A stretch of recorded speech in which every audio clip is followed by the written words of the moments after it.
Blah. Here we are.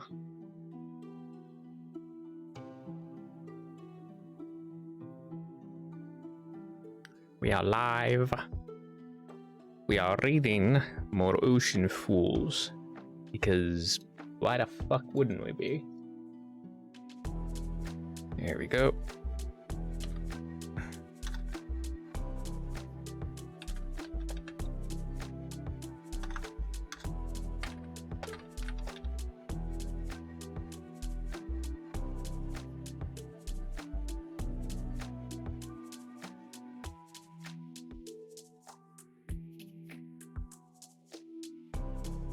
There we are. Hope everyone's doing well today. Okay, just getting the last couple things sorted.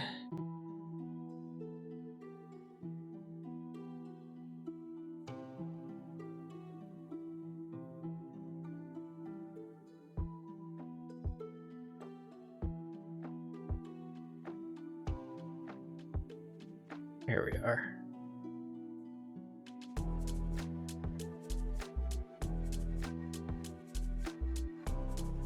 Yeah. All right.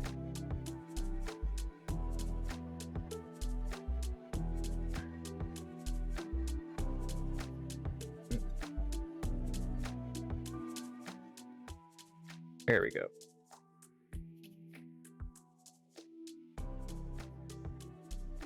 Nope, go away, ads.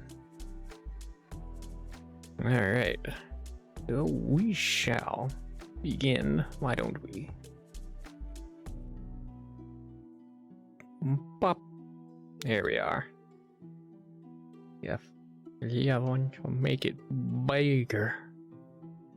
And pop the book out. As always.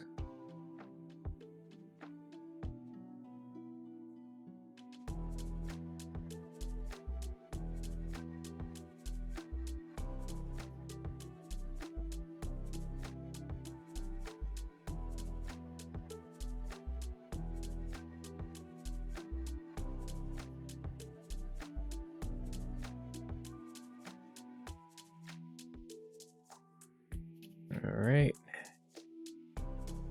Yeah, everything looks to be working fine. Yes. Aha!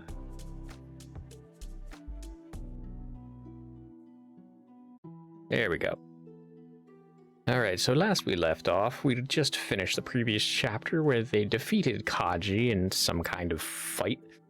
And then we had a nice little one-on-one between the human prince and Loon. And now we try to beat Kaji again. Oh god, such a pathetic sight. Never mind, try being someone else. Desperate to run away from that humiliation, are we? Well, since you asked so nicely, you are now presently this presently unhumiliated person in a completely different world, ascending the stairways of the Garnet Royal Tower. Solus, were you called in for an audience with the prince? Ooh. Look at this there tower. That's a nice tower. It's the other way around. This time you return to see His Highness of your own accord. Hopefully, you can have a conversation without Corona's interruptions for once. Screw these long, spiraling stairs, though. You've just cut the distance all the way from your hometown to this tower in the Royal Meadows, and now you have to go up all these goddamn stairs just to see His Highness for a few minutes. There's exactly 66 of these steps in your path here. Yes, you were counting it in your head. Is that a problem? Better not be. There's royalty and their love for long, spirally stairs anyway. If only there was an easier way to lift someone up to a higher floor of a very vertical building somehow. Say, to elevate oneself instantly without all this climbing of steps. Yes, that'd be quite handy. Too bad it's just a random crummy idea that doesn't exist anywhere ever. least your legs just got a great workout. Solus, approach destination. State your business, the doorkeeper demands. He's a new face, which means the previous ones must have messed something up somehow. You inform him that you've come for an audience with the prince. Weird, he says. His higher-ups hadn't mentioned anything about a direct visit to the prince this late. He says he can't just let you in. Whom did you get permission from to come this far? He asks so pointedly, even raising his weapon. You say, just inform the prince that it's Solus Ardor, and that'll be enough. Ardor, he stutters. He immediately steps out of your way, apologizing for the disrespect as he moves, predictably so. Please, feel free to proceed at once, he says. Yeah, right. These guards should know their place. Solus, are you that special of a person around these parts? Your name is Solus Ardor, and you certainly are someone special. Even though you never managed to look the part. You're so special that you're worthy enough of the prince's immediate attention, in fact. His Highness requires no formalities if it's you at his door. After all, the two of you have known each other for a long time. You were raised to become as dedicated and honest as an Ardor should be, quality you keep close to your heart. It is no exaggeration to say that your loyalty to the throne literally runs through your blood. But sure name carries quite the weight with it. As soon as any monster heard it, they'd go away, ads. They'd quickly acknowledge that you are His Highness's most loyal of followers, and surely you perfectly embody the expectation. You never once doubted your Highness, and you never will. Your prince, and you never will. Solus, enter the prince's study. Oh. Interesting.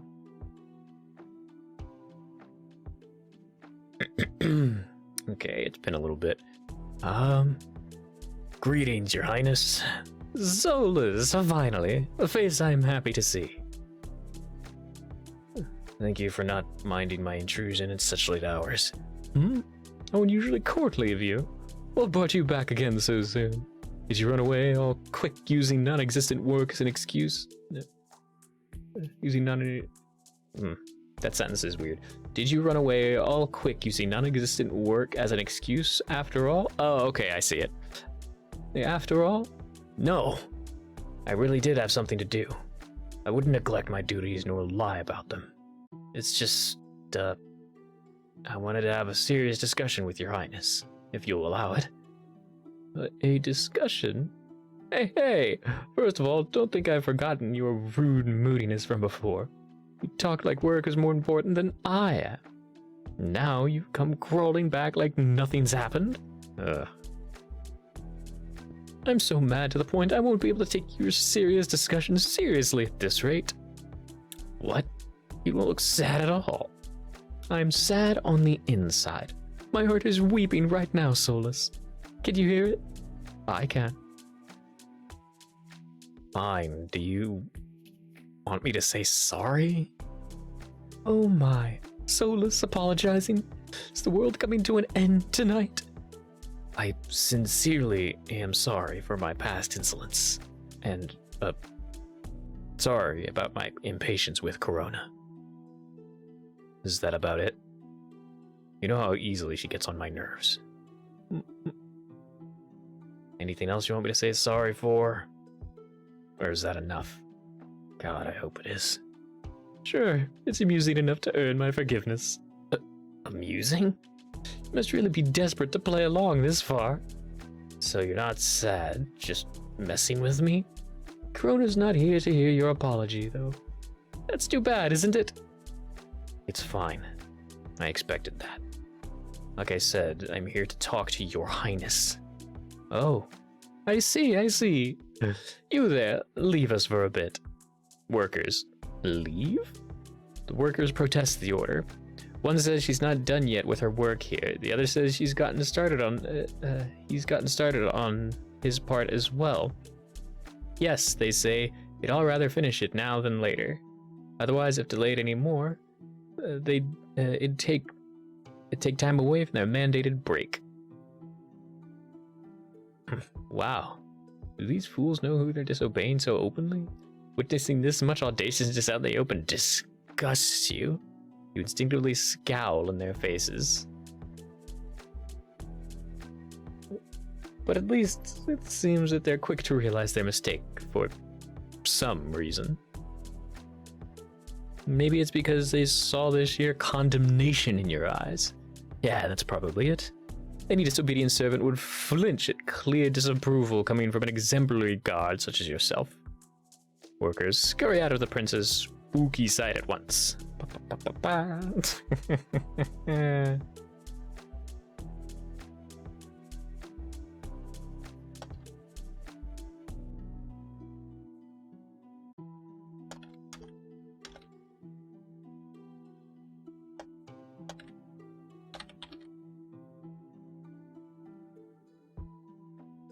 There we go.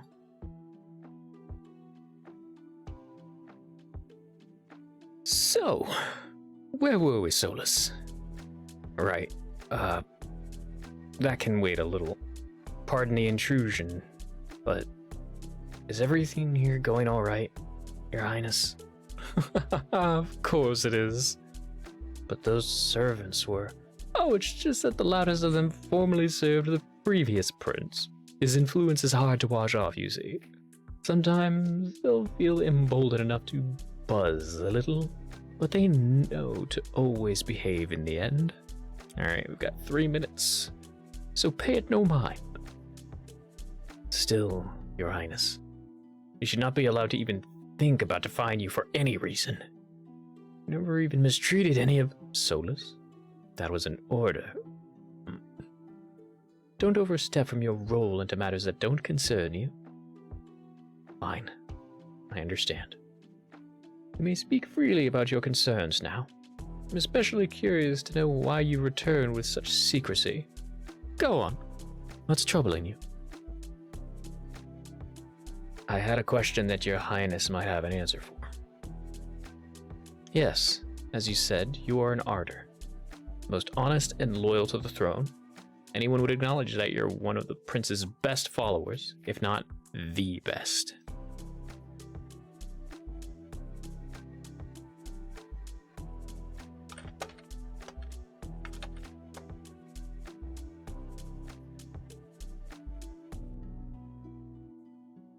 I know that I could never doubt you. I know to always do as you wish at all times. I know this, and yet there is one lingering doubt weighing on my mind. After all this time, I thought I got rid of all that already. No, that is still true. Thanks to you, I have no doubts about myself. This isn't about me, but you, Your Highness. I have never doubted you. Even now, I don't doubt that your word is best.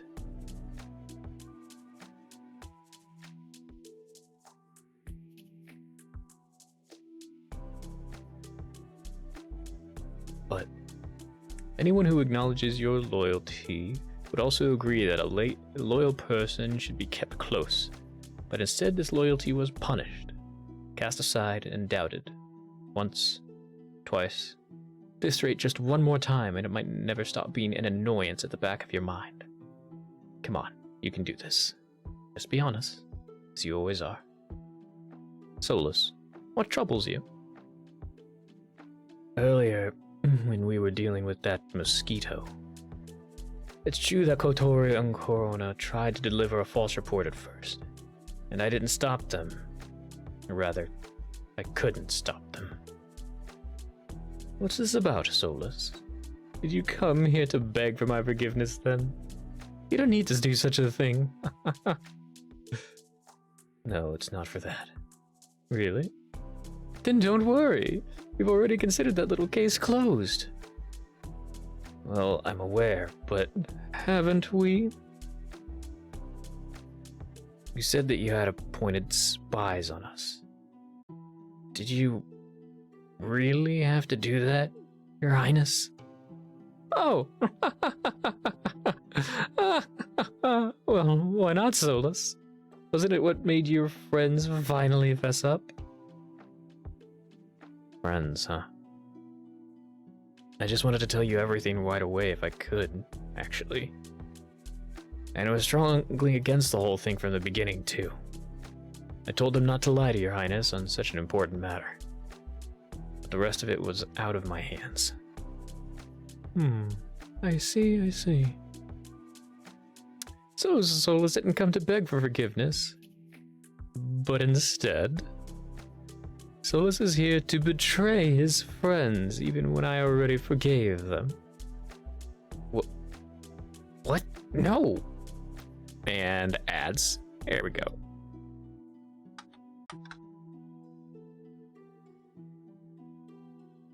Everyone, take a break.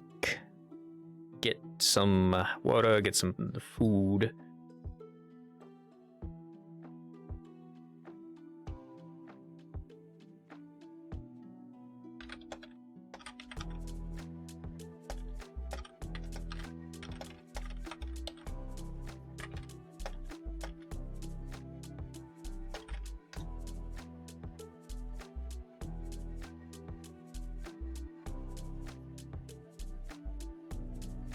And we retire the socials.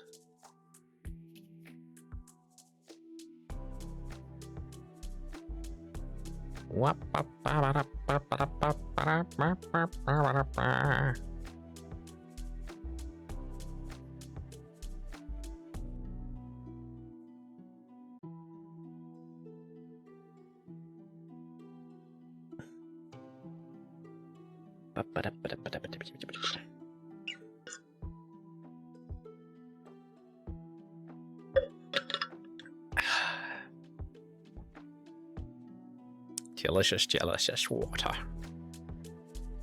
Precious, life-giving water.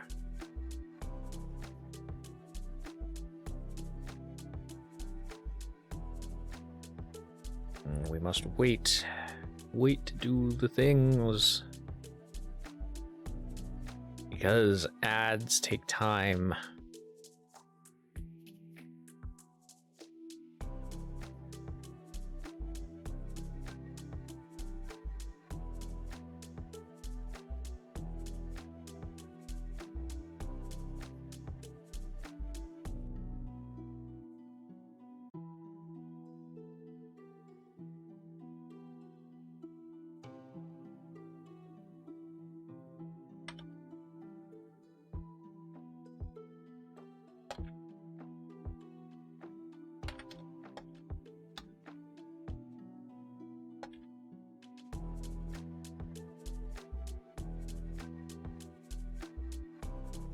Okay. 30 more seconds, y'all. We can do it.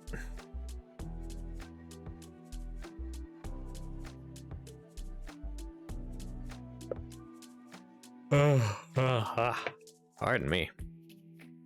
Don't know where that came from.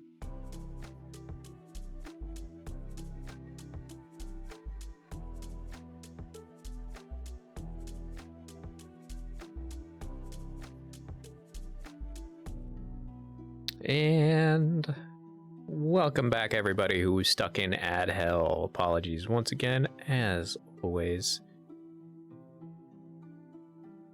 Now, let us continue. No, I would never think to. And you had no choice but to play along with their little tricks. That's very interesting. It's okay if it's you who deceives me, but I'm not allowed to deceive you. I didn't mean... No, you're absolutely right. I'm completely in the wrong. I was just afraid they would get hurt by telling the truth. So once you felt it was safe, you changed your mind? Yes. Gee, are you that afraid of me? Speaking for myself, not at all. But those two were very afraid of messing up in front of you. Huh. Well, that's just how they are, so it's fine. And you too, Solus. You can't help but stand up for the poor, weak little things, can't you? There's No need to put it that way. I guess I should say that that's fine as well. Because it's just how you are, right? Unfortunately, it seems that I despise lying more than you do. But wow, what a bummer it is that I can't say all's well that ends well yet, since it ended well for everyone except one person. I also want it to end well, and I can see that you've made it your goal to set that record straight. You came here deliberately behind their backs even. Who knew you could be so sly?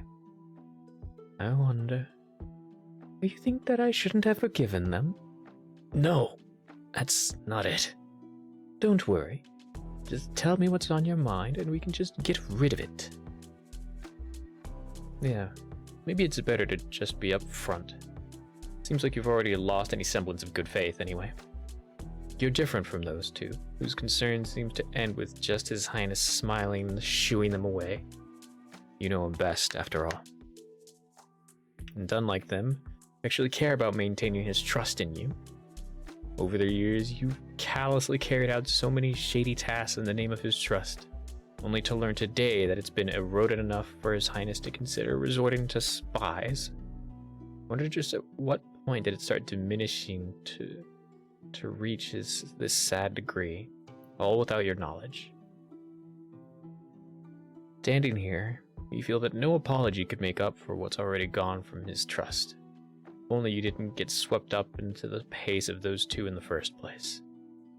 Now, the question is, after all that happened, just how much trust between the two of you is left? Solus, just be honest.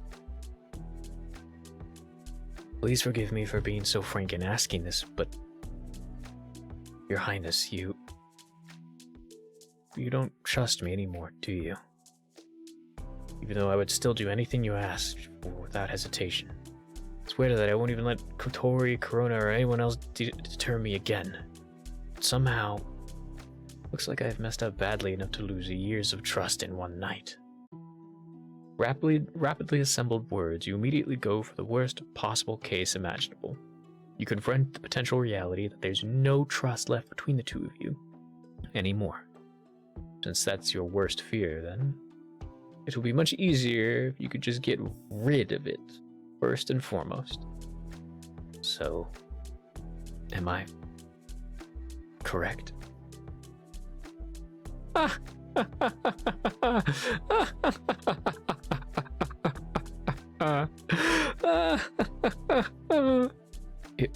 Your Highness? Oh man, that's it? That's all it is? Yes? Oh my. It's like you were put up to this by a dare from Corona or something. Really? That surprised me. Wait, I don't understand. And yet, it is very Solus-like of you. Guess that's only what makes sense. Yeah, but you were pondering your wording the entire way here, too. What? No. Okay, maybe a little, but... Well, okay, so what if I was? It's not important. I knew it. Stop laughing. The world is so funny here. I'm so relieved that you haven't changed one bit. What? Wait. Huh? Where did that come from? Well, actually, you've got a lot taller, but that's all. Your thoughts remain as mild as ever. Ugh. So you're just messing around again. My mistake for hoping that you'd take me seriously for once, I guess. No, don't get upset now. Solus, listen. Funny thing is that you're absolutely right. Solus, that is just as expected, right? Oh yeah, I knew that. Did you want me to say that you're absolutely wrong so badly? No, I think that I don't have a right to say anything about what you conclude. Besides, I really Just asked this for my own confirmation. So it's fine. Oh, shut up. Shut up before you overthink everything, and look here. You're right, but not in the way you think. And don't mess with me again, please.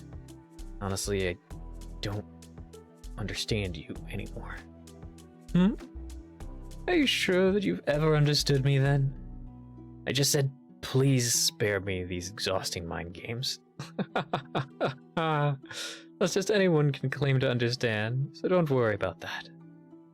But what I said is all truth. But you're being so bravely honest, I'll be honest too. I do not fully trust you, Solus. Not when it comes to just anything. I can't. Prince Sullivan, elaborate. Then tell me, Your Highness. What's the worth of everything I accomplished and the high positions I gained? You have no trust in me anymore. Oh, hey now. I never meant to say that I distrust you completely. You didn't? I only said that I can't fully trust you. Really, that kind of silly idea is what got you all miffed up? My God. Shoulder's feeling weird.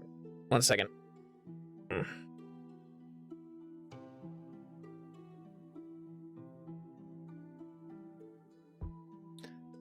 So, you still have some trust left in me? Oh my God. Solus, you're so funny. Please just give me a straightforward answer. If I had absolutely no trust in you, then you'd never be able to step foot in this tower, you big idiot. Oh. Right. There are things I can trust you for, and there are things I cannot trust in you. So, do you have a better understanding now? Frankly, that is frustrating to hear. No, Your Highness.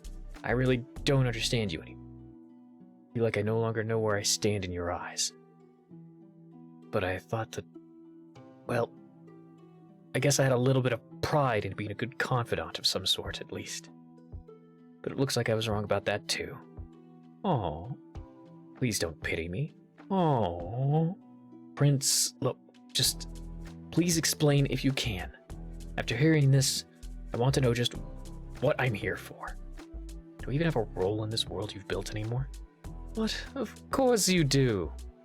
Man, you're certainly serious about this. Then I'll take it seriously for your sake too. Let's see, shall we? Recall an erstwhile friendship. You were once a precious friend. My first and only childhood friend, in fact. But then everyone whispered awful things about me. An illegitimate child appointed as heir.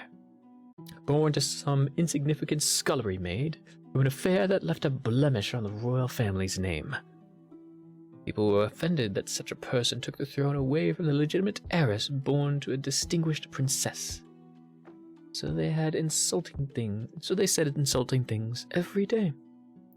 Because the blood of a commoner partially flows in my veins. But right now, all those people are forced to eat their words and cling to the hope that this dirt-blooded thing has built for monster kind. You saw it earlier, no? How frustrating my existence feels to those old-timers, fully knowing how helpless they'd be in this world if not for my efforts. I rather like seeing the look in their eyes. And they realize they can't do anything but submit. It's satisfying compensation for living through the years of shunning. But you, Solus, you were different. You're the only one who could see past matters like royal blood and treated me as I am from the start. Even though daring to defy the popular sentiment at the time frequently put you in tough positions, you stubbornly kept yourself beside me. Being one of a prince's very first supporters. Why, of course, it's a commendable action. I don't doubt that any monster would come to respect you if they were to hear of this story. We were just kids in those days. But look at you now. You grew up to be such a highly respected guard. Pride of your hometown, a precious role model, and the next in line to be the regional lord. Quite a high rank, though not exactly the highest. Still, it is very respectable, right? Isn't it, future young lord? Ugh. Being addressed like that will never not feel awkward. But I guess it is a good thing, since everyone else seems to think so. Of course it is. Put some backbone in your response. Everyone says that Iran's previous lords were regarded as great consultants to the ruler in their time. Clearly, it makes them more than a little special, even compared to the lords of other regions. You should be very proud of that. That's just the perception people have built, isn't it? So it's just one more expectation coming from everyone else. Well, that's not a totally wrong way of looking at it, I suppose. Yeah, it's not. It doesn't matter to me why my reputation is my home or my status. What my reputation is in my home or my status. Nothing other people think or say about me matters at all, since the cold reality is that, despite it all, I'm nothing special to this ruler right now. So don't beat around the bush. I only ever asked about your opinion, Prince. Oh my! Is every other person's opinion pale in comparison to mine, or what? It's natural they do. Well, it's true that the holder of Niran's regional lord position isn't something I especially care about. That doesn't mean you're nothing. If it's something that doesn't hold meaning to you, and I don't have a use for it, no matter what kind of position it is, it should fill the role that you want, not what others expect. Fine, fine. Don't mope about it again. I'm not moping. Look, what I'm trying to say is that, in my eyes, you're just Sola. Regardless of what you were in the past, I appreciate what you are now. Yes. Right now, to me, you are just like Kotori and Corona. Huh? Just like Kotori? Even though she's only ever been a mere town guard? Indeed. That's where she stands in people's eyes, but it's not the same in mine. Really, you don't mean to say that the three of us are equal to you, despite our glaring variance in positions? I mean, Corona's your closest servant. Nobody ranks higher than her besides yourself. So how could Kotori be put on the same level? Is that really how you see me? Must I be someone who judges your worth by your position alone? No, but I don't think it would be an unreasonable thing to expect. I'm not saying to base everything on position alone, but in the interest of fairness, it should factor in, at least a little bit. Such things aren't particularly important to me. Solus, I'm not like the previous prince. That is to say, I'm a little bit biased. Out of all the valuable guards across wildly different positions, I will always have my three favorites. And a title, a position, or status, none factor in how I treat them. I'm quite fond of the very adorable Kotori and the very lively Corona, the lowest in ranks and the highest in ranks, in equal amounts, and you as well. You're not your rank, nor your achievements, or your lordly bloodline. To me, you're just Solus. So, is that not acceptable to you? No, not at all. A normal person would be satisfied with just hearing that I don't hate them for an answer, you know. Why isn't it enough, Solus? Is it that upsetting to be called an equal to Kotori, to someone lower than yourself? You are sharp, Your Highness, but you're slightly off the mark. Then you do believe yourself to be better than my Corona as well. Can't accept being put on the same ground as people who've objectively done less for your sake.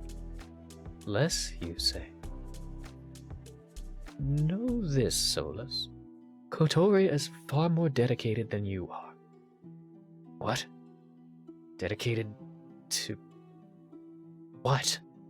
Protecting me and this world. Even though she hasn't served you for as long as I have? Yes. Your Highness, we both know full well that Kotori has never seen a day of war. He's only ever been a quiet town's guard for a couple of years. So there's no way that she'd be...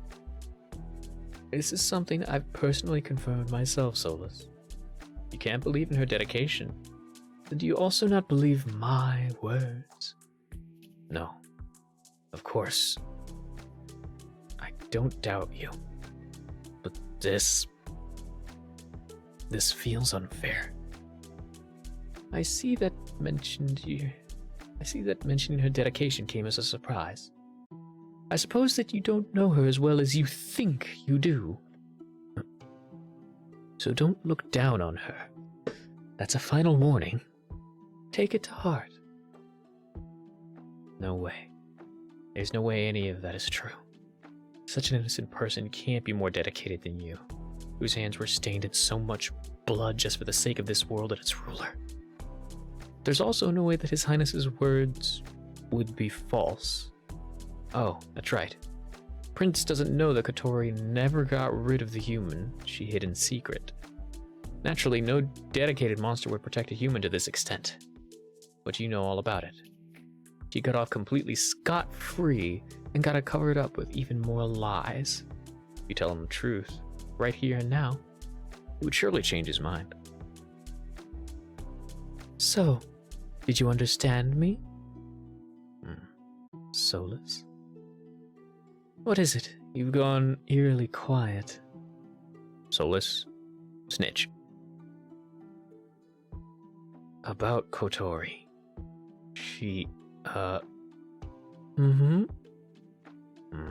Solus? Out with it already! You can't bring yourself to say anything. The more you think about it, the more you hesitate. Because who knows what His Highness would do afterwards. Solus, consider comprehending how bad this might be if you were to tell Sullivan about Kotori. Not only could you appear more suspicious if he doesn't believe you, but what would he do to Kotori if he did believe everything? Being caught up in the middle of this is so frustrating. Kotori isn't even your friend anymore. Why do you care what becomes of her? What's even worse is that, at the same time, losing the prince's trust to her is still concerning to you. Seriously. Since when was she this important, despite her negligible presence? God damn it. Just damn these contradictory thoughts to hell. You're so ugly on the inside. Solus, just drop it. Sorry, it's nothing. I understand your words, and I will accept them. Even if I honestly can't find a reason to reach the same conclusion. Okay. And what was that about Kotori? Nothing, just that I won't change my respectful treatment of her because of what you said. Well, well, how professional of you. That's wonderful then. But can I confirm her dedication for myself, if I want to? Oh, there you go again. At least take 2 steps forward before you take 1 back. Listen, you don't need to be so worried, Solus. I'm not worried, though. Don't worry, and don't be jealous, Solus. What? I'm not any of those things. There's no need to concern yourself with Kotori to this extent. So, that's a no. Ah, fine, you can do whatever you need to, you persistent guy. As long as you do not scare her too badly. Of course I won't. However, keep this in mind. Pursuing this thread might only make you more frustrated as a result. Even if you say so, I want to confirm it for myself. You don't truly need to worry about it. No, you truly don't need to worry about it. As do all the others in this world I've built. It is not good to step outside of one's role or to look at another's.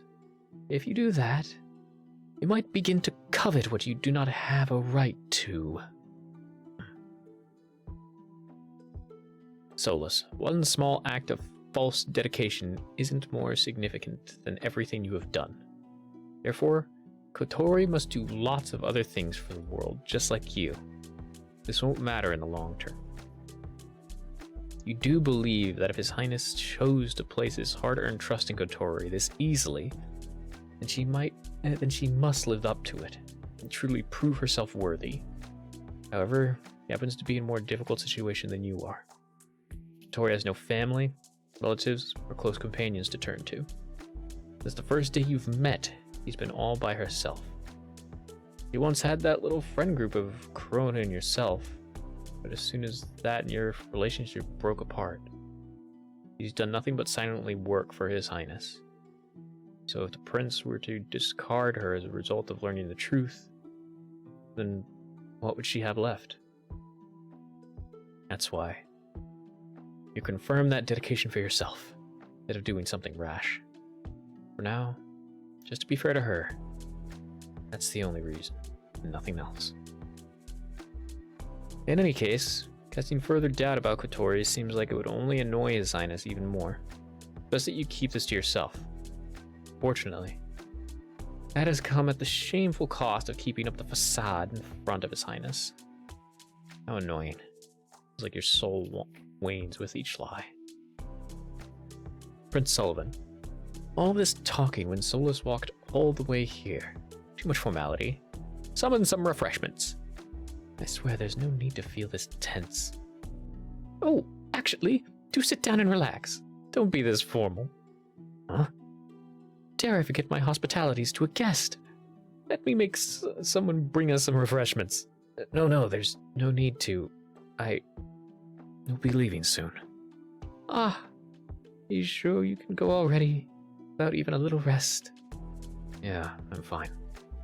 But you've just come here on foot, didn't you? Surely you do not intend to take a trip all the way back right away. How else would I get home then? Oh my god, you're serious. You could use a cup of water at least. Nah, it's not a necessity, really. As much as nothing compared to a normal day's weather at home.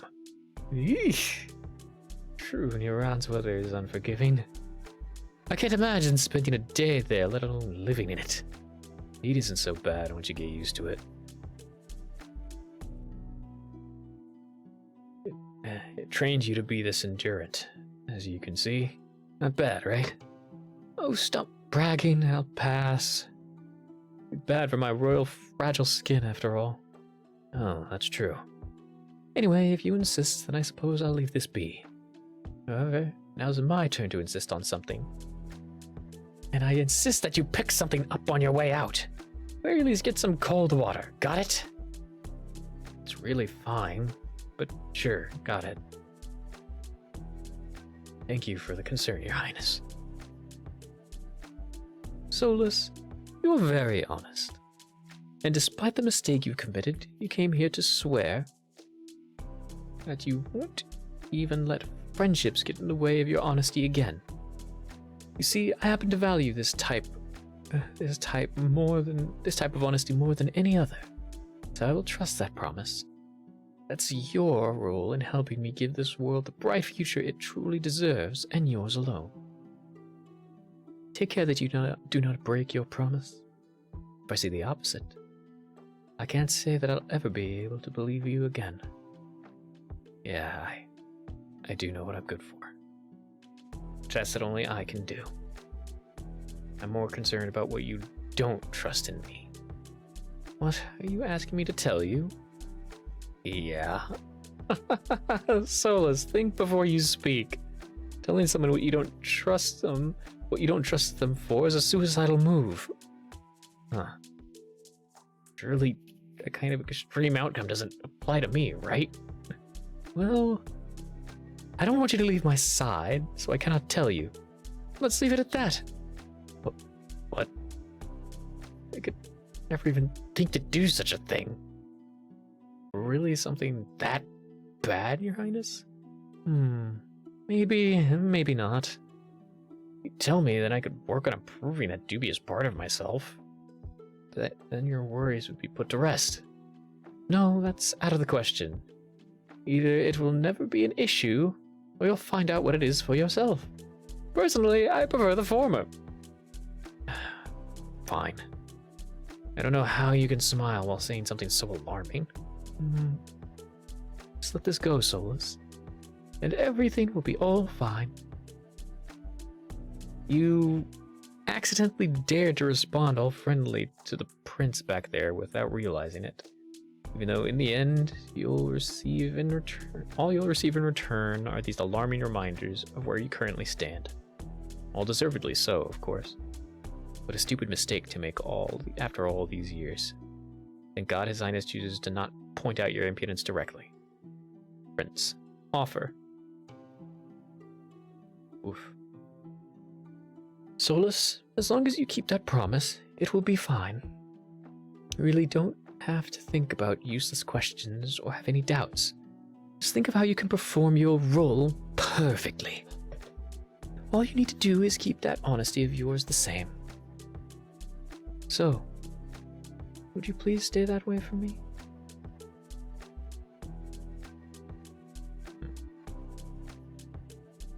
So, suppose that you have found the answers to your questions, then you may leave. I shouldn't delay you. Solus, depart.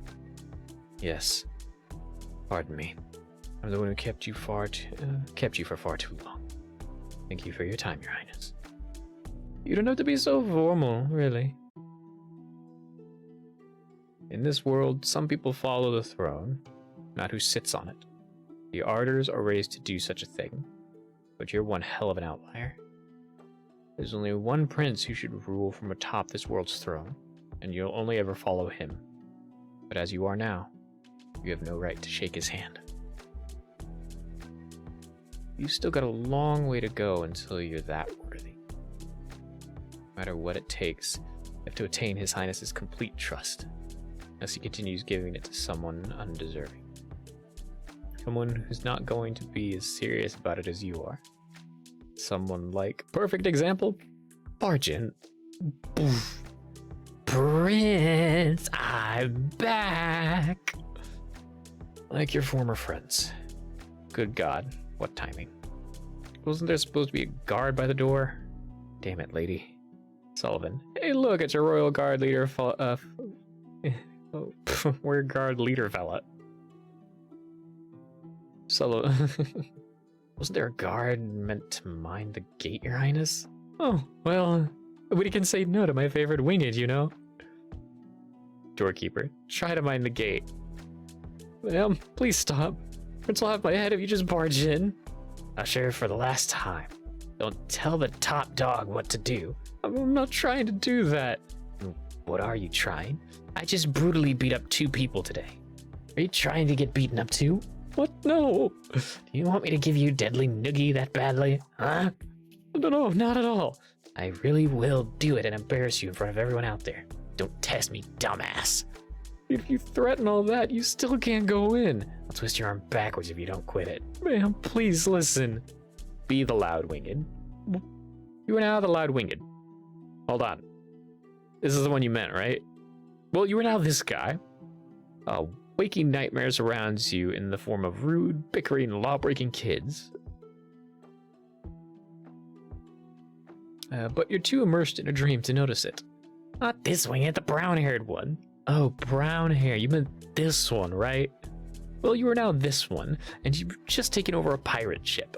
A grand adventure awaits you and your new crew of outlaws. Brown-haired one, cool out. We got him, gang. This pirate's completely out cold. You know what that means? That's right. It means we win. Oh man, I've done it. I think I've really defeated the Sea Patrol now. No more annoying wanted posters. No more cops on my tail. I'm free. Think You owe that victory more to Nino and us than yourself alone. That's right. You don't get to hog the spotlight. No, wait, no, I was looking ahead at Arya. Whoops. That's right. You don't get to hog the spotlight. Well, I suppose we all each contributed in some ways, and some more than others. Specifically people whose name starts with an M. You know, it was really amazing, though. I was? Yeah, absolutely. I think everyone can agree on that. Sure. That's one way to put it. Ah, fine. Guess he was good too. Oh, you're making me blush. You really were so cool, Nino. Right. I know, right? Of course I was. Yeah. Nino. Yes? Bump. So happy to see you again. What? What? What is happening to you right now? Oh, this is a hug. Just a sudden hug. No big deal, right? Yeah, alright, but why a hug? Why did you deserve one? What did you do to deserve one? What is going on right now? I thought that you were gone forever. He sounds like he's about to cry. Oh no. Wouldn't know how to deal with a crying girl at all. But you, gone forever. Dead, she means? Something's way off here. Ever since she seemed to recognize you, it's been strange. Didn't feel right how she fought by your side without a hint of hesitation. Even went as far as personally protecting you. I don't know how or why, but it doesn't matter. All that matters is that you're here now. Made it all the way to this world safely. I'm so glad. I also wouldn't have reached this world if not for you. Thank you for protecting me. Wait. Just hang on, okay? You're saying that I helped you? Yes, you saved my life at the last moment. Survived that earth-tearing... Whoop. I survived that earth-tearing attack, all thanks to you. I don't know who you are. Yes, you do. It's me, Arya. When did we even meet? You're kidding, right? No. Look, if it was too long ago, then I probably forgot. You know, I have this weird amnesia thing about my past, so... sorry? Can't really control it. So, do tell me, when did we meet? I know you're an amnesiac. I know you're amnesiac. You told me. I did? Arya calmly and composedly explained with absolutely no panicking. It was just earlier today. Just hours ago. It's not too long ago. And there's no way that you'd forget so quickly. It's Arya Elwyn. Do you remember meeting me in the monster world? No, that confirms it. This is the first time I've ever seen you. You couldn't have forgotten all of that world this easily. I also didn't forget. Speak about me so carelessly. That amnesia thing? Today is the only exception to it. I only forgot the past. Recall my time in the monster world clearly. I'm sure that I didn't see any humans besides myself there. So I don't know what you're talking about, nor how you got to know this much in the first place. You're suspicious. You said we'd all leave together. And now you're telling me that all this time I've been so lost and filled with guilt. You'd already left by yourself without a care. But was I just not that important then? Am I really so forgettable that you'd remember everything except for me? Why should I believe that I forgot you in the first place? When I'm sure I never even met you until now. What is this? Arya, never mind. What's with your lousy head? Ow, excuse me? Something happened to you, Nino. Made you forget me, only me. Tell me what happened. Nothing did. Winged girl do something to you? No. Oh, no, wait. That winged girl do something to you? What? No? Neither of us know who you are, so back off a little. I've been with Nino for a bit, but he really never mentioned anything about this lady, Arya, to me. Neither did she mention anything about Nino even to me. Then, which one's telling the truth? Don't ask me. Who are you anyway? Just some guy. Okay then, Mr. Guy. I think you should control your friend a little. Why don't you control yours first? Ooh, well played. Onlookers, try to wrangle this mess. Oh, jeez. You're just going to forget it all. Even deny it with a smile on my face like this. I wish I'd never believed your promise in the first place. No, actually, in the first place, did you make any promises that you couldn't keep? What the heck? I don't know how to step into the middle of this bickering at all. Word. You're stupid for forgetting everything. Hey, you don't get to show up out of nowhere and insult me. No one does. I'm so stupid for thinking any of it ever mattered. Well, if you insult yourself, that might even it out. Seriously, what happened to you? Hey, the both of you. Shut up for a second. Who the hell asked for your input? Stay out of this, Reed. No, shut up and listen. Shouting over each other is clearly getting you nowhere.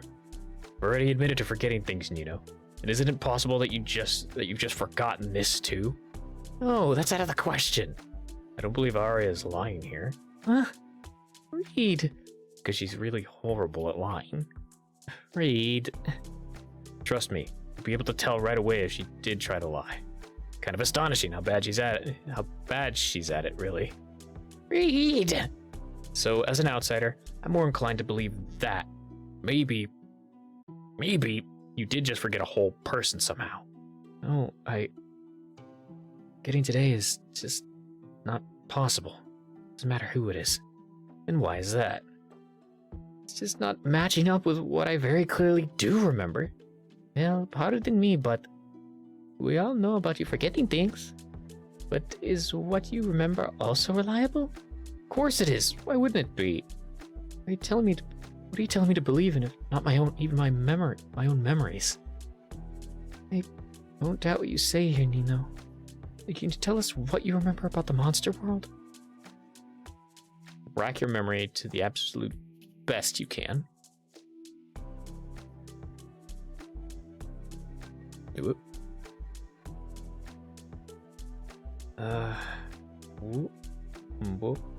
Splash.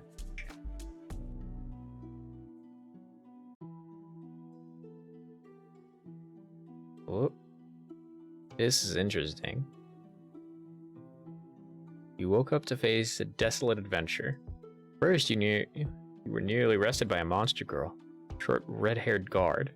Remember the ghastly forest leading to a town of monsters, filled with the bloody fragrance of its signature red tulips. Remember that you faced a formidable opponent, a winged, and that you survived her final attack.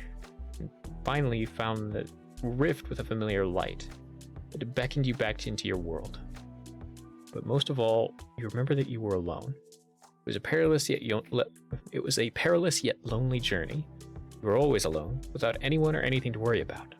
Only now do you realize just how well you're used to such solitude. It seems you've known that this would be the case even before the beginning of your journey.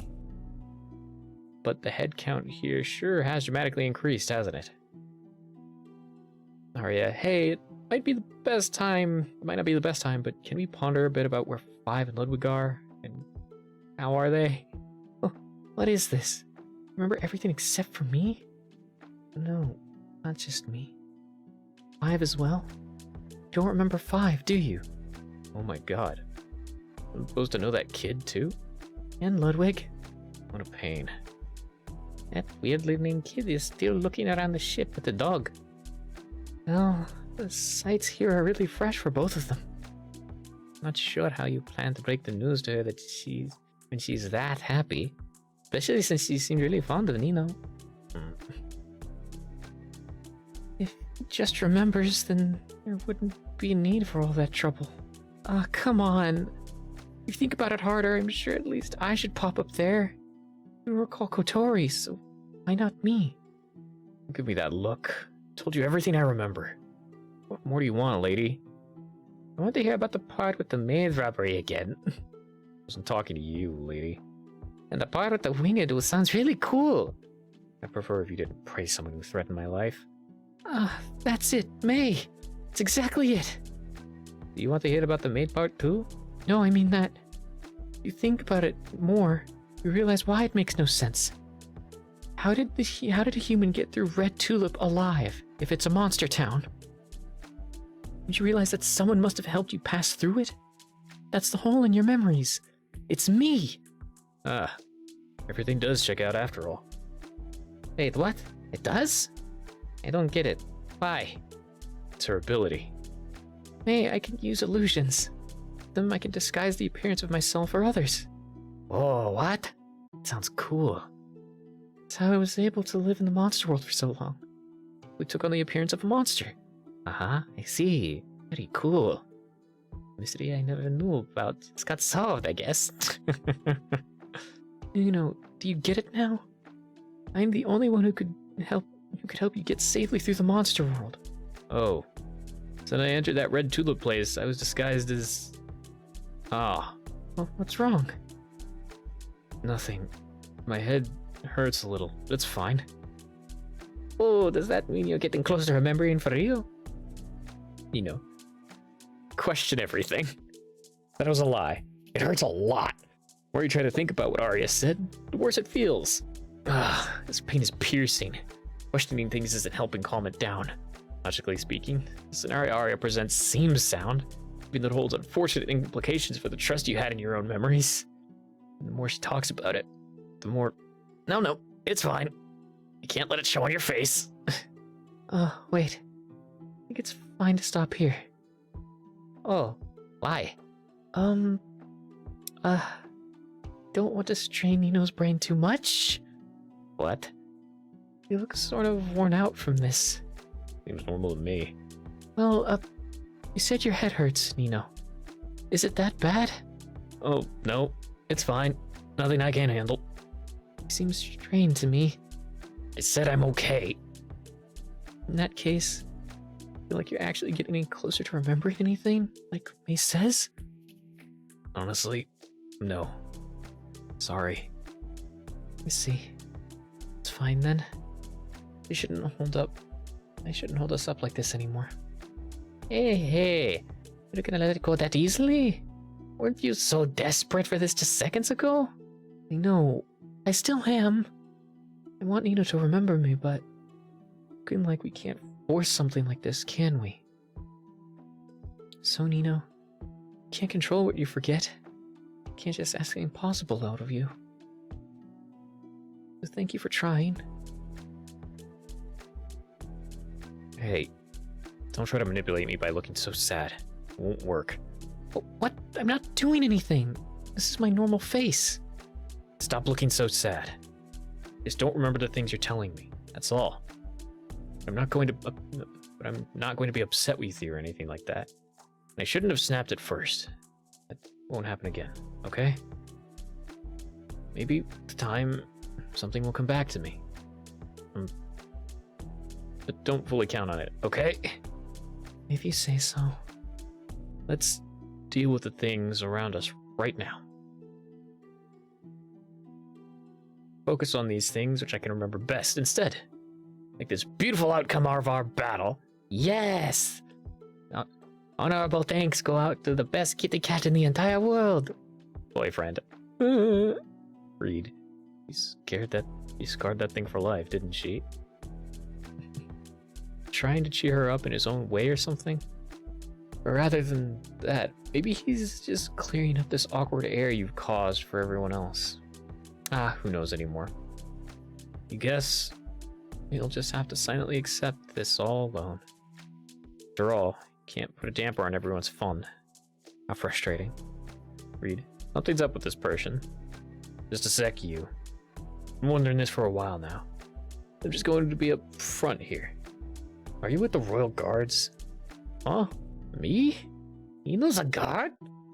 We've admitted and demonstrated our crimes to a cop? What? No, I'm not anything like that. At least, I don't think so. You don't think so? You talk as if we'll get anywhere by relying on your memory. Okay. Well, makes you think all that about me in the first place. The sword you're so desperate to get back. Read, inspect. I don't know much about it firsthand, but for some time I frequented the capital in Regalis. A certain division of the Royal Guards often patrolled that area. And the trainees I've seen there tend to carry around swords with this same single-edged blade style. Ah, really? Oh, hey, that's dangerous. Have some weapon discipline, you fool. It's fine. Okay, not like a sword can cut metal. So your hands really are metallic? Yeah. That's something that needed confirmation. So it means your robot-like arms are really robotic? They're just prosthetics. Oh. Anyway, getting a closer look at this blade does confirm my suspicions. Again, that just raises contradictions. It doesn't make sense for a guard to be out here, fighting some other guard. I'm inclined to believe you're just someone who stole a sword, so you could roleplay with it or something.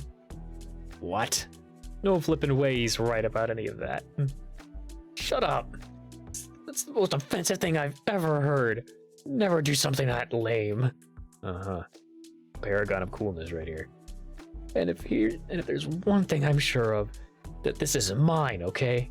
Don't lay your filthy hands on my girl ever again. Girl? Dude, it's just a sword.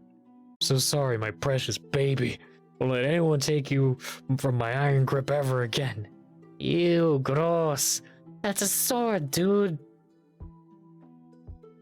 So you are with the guards. So are you with the guards? Or are you not? Or even are you from, anyway? Oh, well, I don't remember. Okay, I don't know what other response I expected. Party members, speculate on your unofficial leader's origins. I'll say, Nino seems skilled enough to be something like a soldier. Or at least a trainee. The soldier's still in training, right? I'll say he doesn't show the discipline of a soldier or a guard, or the physique of either. Oh, a bit too dainty for that, I suppose. But he's got fast reactions of a soldier. Knocking Kaji out just in time was pretty intense, wasn't it? That was really unexpected, I'll say. Who knows what state we would be in if Kaji's attack succeeded. I don't want to think about getting swallowed in a huge wave. Getting the copious amounts of salt water up my nose. Ugh. Hey, that would burn like hell, wouldn't it? Stop describing it if you don't like it. But Nino made us play catch with his sword, only to not use it in the end. The soldier would utilize his weapon more effectively. He did use it. Huh? For what? Intimidation, I would say. Oh, that's a soldier-like tactic. But losing your weapon in the first place isn't very soldier-like. It's true, unless he actually planned to lose it too. The terrifying human boy he is.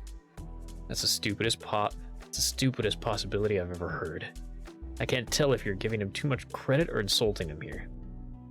Yeah, you're just not thinking outside the box, mister. I'm starting to think that maybe Nina's just a normal boy with a random skill in sword fighting? So, a reckless role player, like I said. Aw, that's the truth, and I'm never letting him live it down. Would you guys please quit openly judging me based on a shameless conjecture? You know, right or wrong, do you conclude about yourself? In the end, his amnesia makes it hard to get anywhere with such discussions. You don't recall how you acquired your sword, but its grip feels most familiar. You alone can tell that it's definitely been in your possession for a long time. To you, having a weapon in the first place is a good clue by itself. It means that your goals necessitated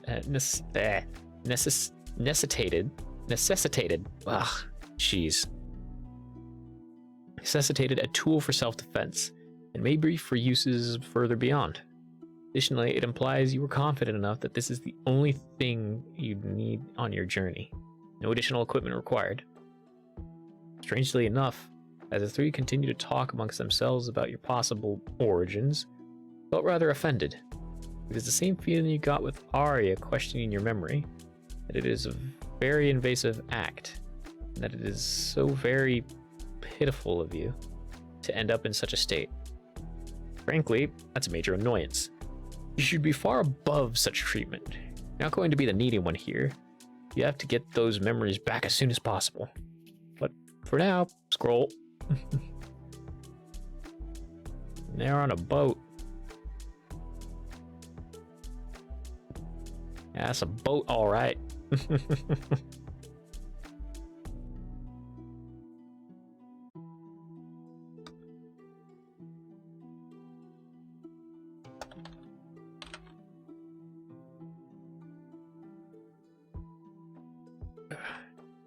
Okay, there we go.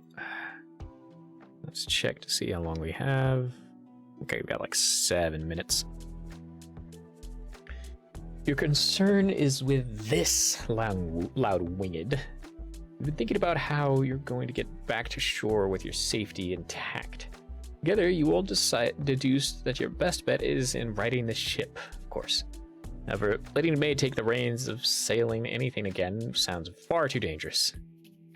So this guy's gonna do it. You're gonna make him do it. The power of words and sharp sword-related threats. As soon as he wakes up, that is. God, just look at that dumb face. Thinks he has the luxury of having a good dream. Audacious. Wonderful scene plays out. A young man born with the gift of guidance. He speaks gently to the personification of destiny. I have 4 eyes to be a guide. I am a vessel for you to command. I will guide you to whatever you desire. Now, come on, there's a lot to learn today. However, the immature lady why is this?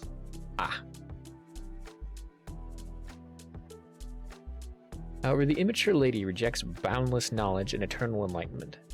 That is not what I desire. I want to play in the fields. I want to watch the fascinating little humans and monsters. I want to catch a firefly in a bottle.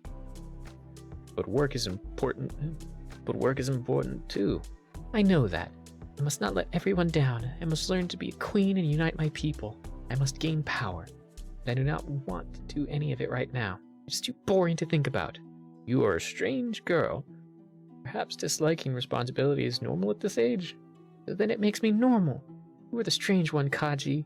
We are but a year apart. You as well should not be so fond of responsibility. Play with me for today. Work can wait. I want to show you the humans and monsters. They're much more interesting than winged and celestials. They lack wings. They lack divinity. Are you certain they can be that interesting? Yes. I would not tell lies to you, Kaji. Besides, don't you want to see where the knitted gift you wear came from? Suppose I am a little curious. The lady, ever so inquisitive, went on to learn much about the beings that inhabit lower domains. He slowly taught the young man more and more about humans and monsters. Fascinating beings they are. Even brought souvenirs from those domains to the moon, an action most perplexing to her loyal retainers. The young man wondered, perhaps, is it the limitations of monsters and humans that interest the lady? After all, she bats no eye to the potential found in her existence as a limitless being. Humans are curious. They seek knowledge only to help their loved ones. Monsters are tough. They use their claws only to protect their dear home. As the lady spoke so favorably of the two, she compared herself to a curious human, and the young man to a protective monster, hoping that perhaps he could come to agree that they are not so different from each other. Instead, the young man realized that the lady disliked her duties as a monarch only when it was something concerned with her well-being and hers alone. Her heart had love for others, but none for herself. And just like that, the young man decided, perhaps directly learning about one's people shall be an acceptable lesson for a future queen from now on too. So come on, let's go. I'll show them to you today. Sure. Just hold on carefully, that you will not be lost. She stumbled on her feet in a hurry, seeking the beauty found in fleeting lives, yet she did not fall, for the young man supported her all the way through. He believed he'd support the lady simply because he was born to do so, but he did not realize that part of his action was motivated by a bittersweet sympathy. Sympathy for this lady, who is the opposite of an ideal monarch. Indeed, who would dare pity the Lord of Worlds, the ruler of rulers? The thought had never crossed his mind because he was adamant on not forgetting where he stands, or so he thought. Kaji, what are you dreaming of? Dream? What dream? You're here with the queen. Haha, yeah. You're gonna go together, you're gonna go and see the funny humans and monsters together. Haha! What's with this annoying noise around you? Anyway, it's supposed to be just the two of you here. Like someone or someone's ads.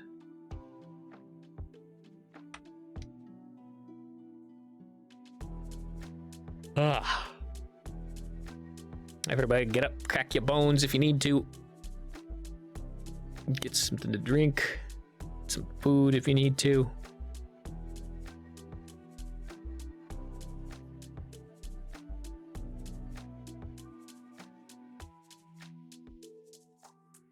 Here we go.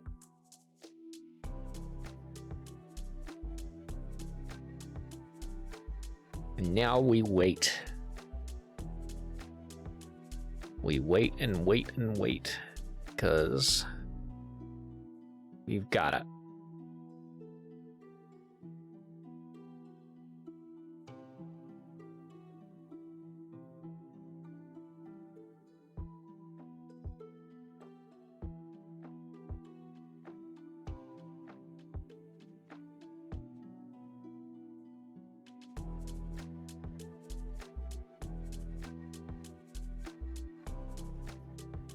Okay.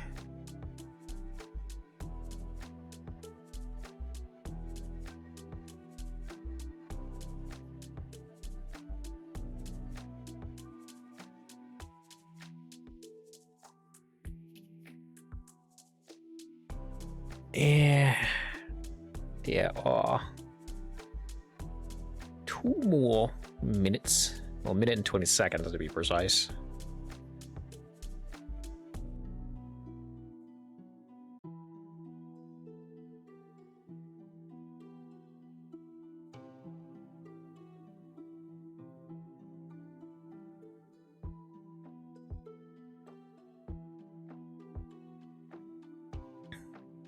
Okay.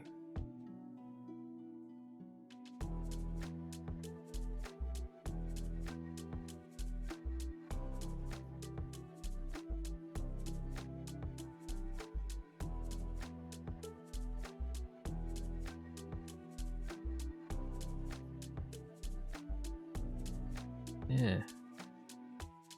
Whoop.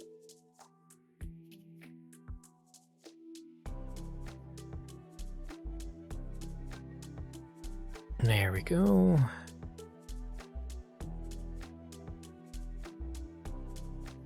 Twenty more seconds.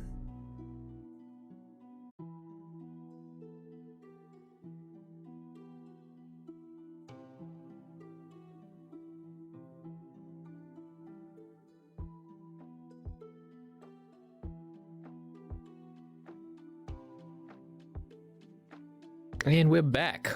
Welcome back, everybody who is stuck in that hell. Please make yourselves comfortable. Alright. What's with this annoying noise around you? Anyways, it's supposed to be just the two of you here. Like someone or someone's has been bickering nonstop nearby. Gonna go find out who dares to bother you like this and shut them up.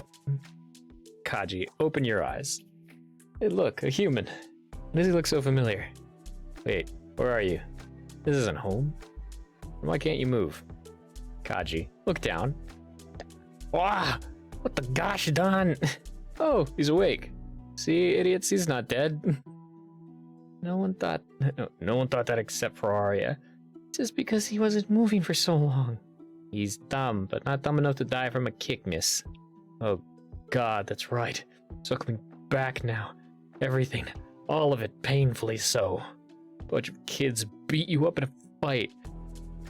In a fight that probably would be fun to watch if set to some cool background music. You can open that to go to the music. But now, They think you've become their prisoner, don't they?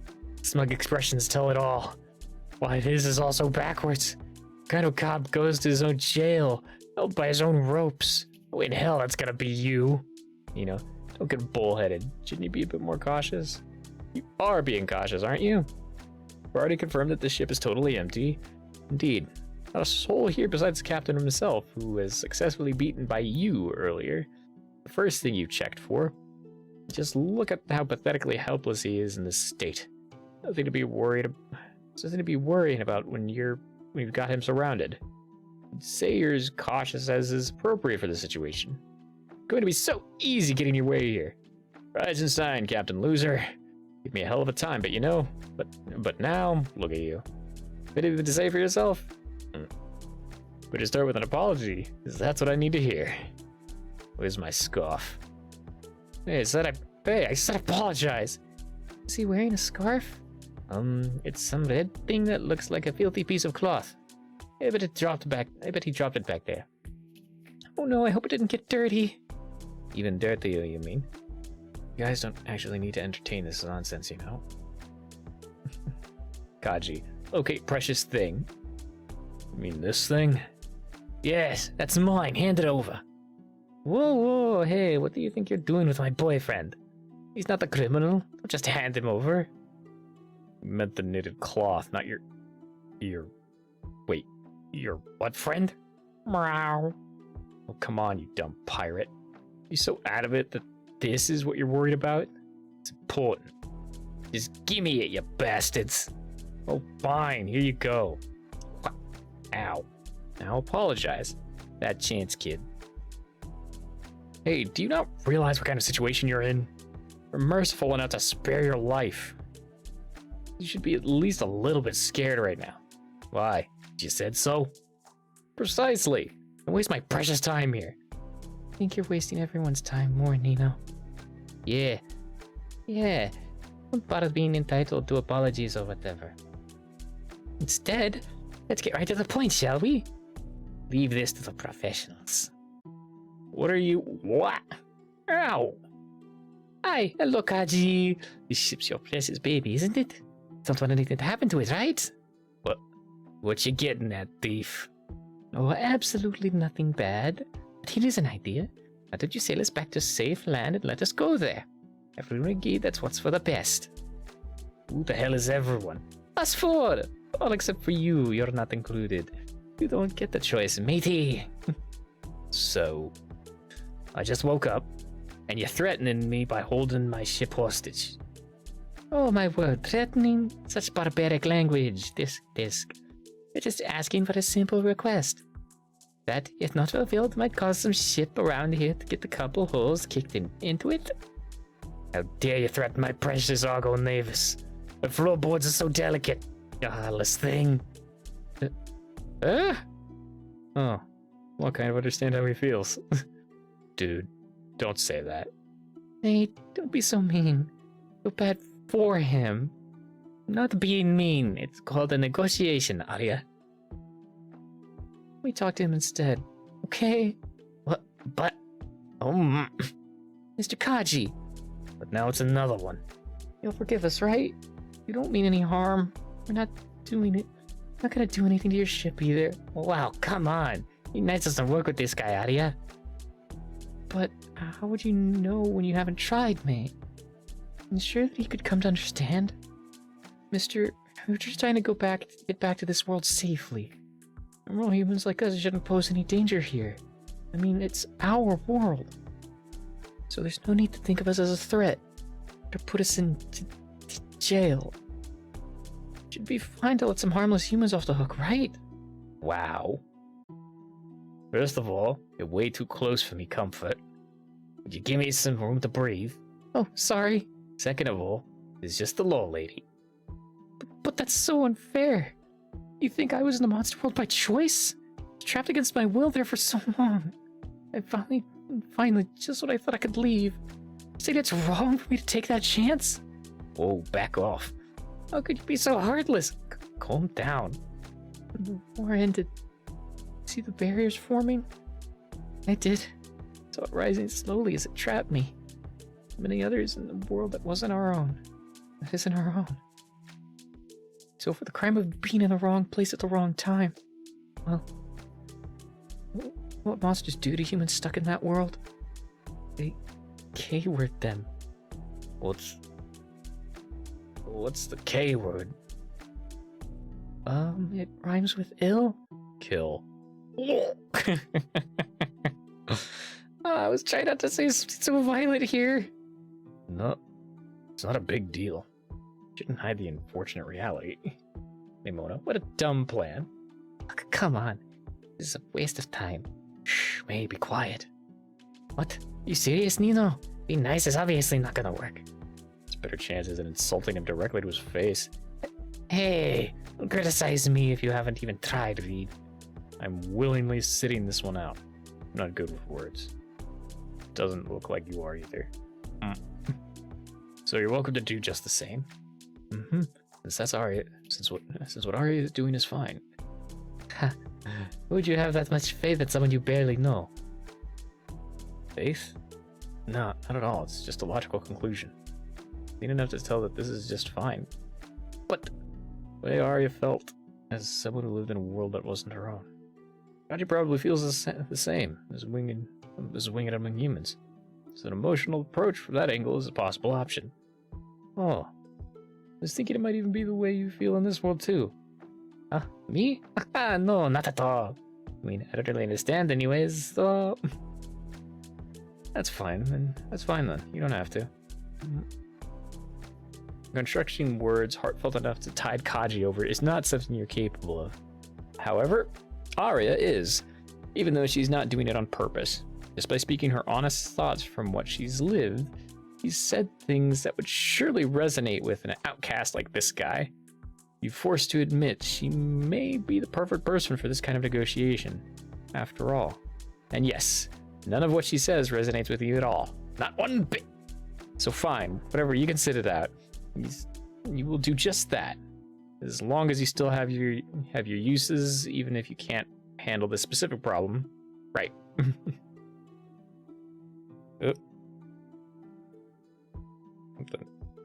There we go. Okay, I've got to deal with that later. Wow.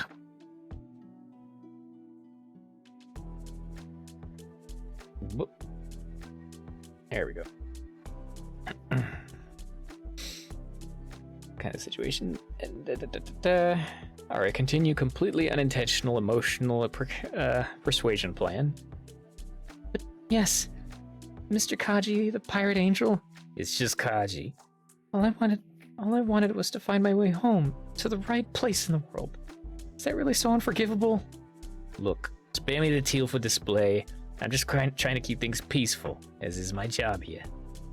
We're not doing anything that disrupts it. At least, we're not going to do anything that disrupts it. At least, I won't. I believe my friends here aren't bad people either. So can you let us go without worrying? I promise. You guys promise too, right? Guys? Sure, why not? I can promise. I'm in Arya's exact position after all. But to be honest, those two are dubious at best. Hey, what? I mean, apparently he's a thief around these parts. Wait, is that a direct threat to Kaji's peace? Yeah, pretty much. Actually, now that I think about it, in a way, she's the entire reason for this. They should see all the wanted posters with her face around the islands. No, Reed is just deflecting from... Right, stealing is bad. Oops. But wait, Arya, you too? You all turning on me. Sorry, I just can't make a good promise to Kaji like this. I just stated the obvious truth. But I... Mona, don't be nervous. Not so serious, is it? It's whether I'm not a bad person. Don't threaten world peace. You can let me go and it'll be fine. It'll all be fine still. Cool, but stealing is still wrong. I have to agree. I'm really sorry. You're also mean. Wow, how the tables twist and turn. Don't laugh. I'm the one who should be laughing at you, the captive. It is with your smugness. World peace. Really confused about my priorities. This is quite the charade. Let me just clear something up here first. These kids have looked down on you long enough. Not like I can't get out of this state if I wanted to. Oh, what the hell? That surprised you? You're so sure you would dare try anything but don't move. You still have the upper hand? Yes. Would you look at that? No need to panic at all. You quietly appreciate the fact that someone this battle ready is on your side. But Kaji really wishes he had brought his patrol along now. Try anything funny and you'll regret it. Yeah, you all let your guard down. For one person here. But I don't intend to fight you again. It's one of my precious ship that you're taking hostage. So you can stop pointing the dangerous thing this way. Nah, don't think I will. But seeing as you quietly put up this charade for so long, are you really willing to hear us out all the way through? I am. Might be in my best interest to do just that. Talk like equals, why don't we? Could still be acting this. How can he still be acting this confident? You should be intimidated, silent, shivering in fear from your might. Yet it's as if he's the one sparing your lives. Want me to just let all this go, eh? That's right. You better do it if you know what's good for you. And hey, I'm a thief. What is it? Good thieving. Maybe I'll actually consider it. How's that sound? What? Nay, consider returning what you borrowed and hear Kaji out. Vendor, I can't believe it. It's my precious golden vase. All in one piece. It's damn right, lady. And it's the culprit right there in front of our eyes. Well, I never. Kaji boy really did it, huh? Yeah, damn right. Listen up, y'all. This here thief will never be bothering any of you again. And these here wares are gonna be returned to their owners. And as for the wares that we can't get back, just try to write me up a good formal letter and the prince will be refunded for you. And the price will be refunded for you. Oh, and don't be writing any swear words. Miss Spears won't be seeing those letters. Tell May of the fine she'll have to pay for all of the stolen property. Ooh. And I can't believe what I'm hearing right now. This useless guy, he really did it. Can't believe he in my eyes either. This is really good. This is really good, sister. We're so sorry for doubting you, good sir. Thank you for watching over our humble little place. Well, I am a man of my words, friends. Caught that thief fair and square, just as promised. Wow, looks like she really was stealing just for the attention. Huh? Kaji's not the one drunk on this attention right now. She really was all just talk, huh? Causing problems for everyone just to get their eyes on her. She's the worst. Hey, no, it's not like that. I had my reasons. Oh, and are you going to explain? Do you think anyone's going to listen to a thief? Little ladies are right. Caused us enough problems. That's right, you're really gonna pay for it now. But I gave back your things, didn't I? Nothing but cold punishment can pay for my emotional damage, little girl. Whoa, hey, leave the criminals for the law to deal with, alright? Oh, you're being too nice, Captain. The thief doesn't deserve any sympathy. I'll make sure she reflects well on all the trouble she's caused. You'll pay for it with service to our nice little community here. But do watch what you say. See was someone homeless looking for a way to get food is all. What, really? We need to get homeless? Sounds so fishy. If it's as you say, Captain, by letting her go, ain't she just gonna return to thieving to survive sooner or later? Don't tell me this is all for nothing. Now. I said she was homeless. But she's with the Sea Patrol now. Strictly under me supreme, unforgiving supervision, in fact. Oh, what? Patrol keeping an eye that closely, she would dare try anything. Amazing work, Captain. I've seen you in a whole new light. And with an income, that means she can be paying back for what she took. Yeah, we have nothing to worry about, do we? That's right. But I'll say, from now on, we all gotta treat her a little better, too. It'd be a shame if my hard work goes to waste just because someone around here got hungry, but nobody let them eat. Well, they started stealing because nobody let them buy. This ain't a thief anymore. It's a new neighbor of ours. Oh, mister, do you think it'll be fine? Listen here, little kid. My shop doesn't take kindly to thieves. I know, I won't bother you again, so don't worry. Let me continue, girl. No shop allows in thieves. But we all welcome paying customers just fine. Oh. Oh, miss. I'm not saying I'll be giving drinks to a minor, but if you just want food, you can eat in my bar. Library is open to all. Not that you look like you're interested in reading, but if you're looking for quiet place to spend the day, we're open. Don't try to sleep there during the after hours. You should get a big room to sleep in and... Oh, we can get big room to sleep in instead. Sleep on warm bed, not cold floor. Inn is open for everyone nice. Spa owner, just make sure you have something in those pockets if you'll come asking for anything, okay? If you've got nothing, try asking nicely still, not playing tricks. Now that we all know all this, no one will kick you out if you're not here to steal or cause trouble.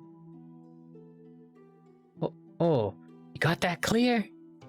Yeah, I got it. Louder, girl. I got it.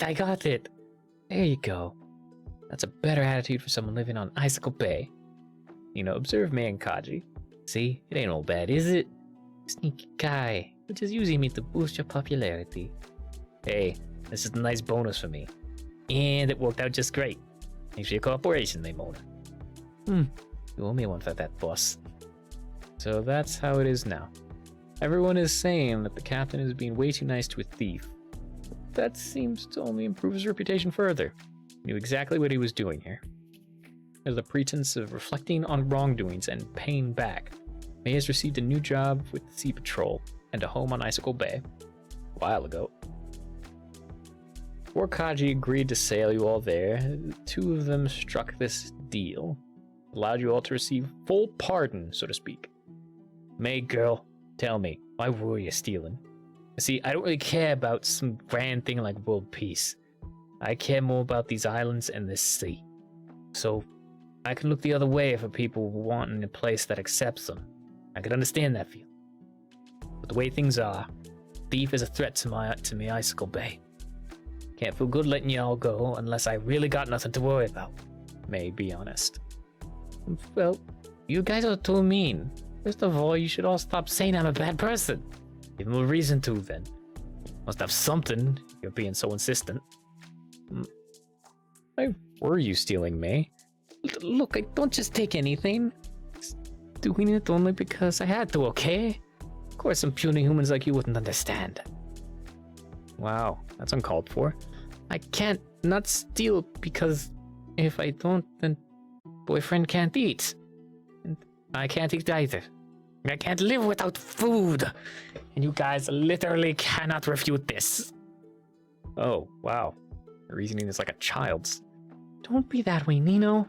Poor thing just wanted to... Quit calling that cat your boyfriend already. That's actual animal abuse. What? Wait, hey, give him back. It's not like that. You're misunderstanding, you dummy. Reed, boyfriend is just his name. You have the worst naming sense out of all living things. Whatever, just give me back my boy. It's all I have left from home. Man, boyfriend, recall your first few days in the world of humans. I had to eat, but I had no money. I took a little food without permission, but I'm a good angel. Don't do wrong things like stealing, so I always come back and put something in exchange for what I took later. I used to loiter from place to place in the capital, but doing the sneaky stuff in the place so close to the prince and his guards was scary, so I snuck on a ship to find someone more lenient, and I ended up in Icicle Bay. Before I realized that everyone was calling me nothing but a petty thief here too. Must have felt really pressured to help your pet. But your internal logic is all kinds of messed up. Oh wow, look at you, Nino. So smart and have everything figured out already, don't you? What? So it's the only way I could survive, you dummy. No, I do understand where you're coming from. I'm just saying it's still not a wholly legal way of getting food on the table. That's where the problem lies for the sea cops. Easy fix. Get a job, make money, buy food. Done. All legal. Whoa! Not as easy as you're making it out to be. A job, I can't do that. Why not? There should be some kind of work you're capable of doing here. I can't because I don't know how to get a job. Oh. That's entirely fair, actually. Still, don't really fit in with all these humans around. And now, nobody's gonna take kindly to a thief even if I stopped.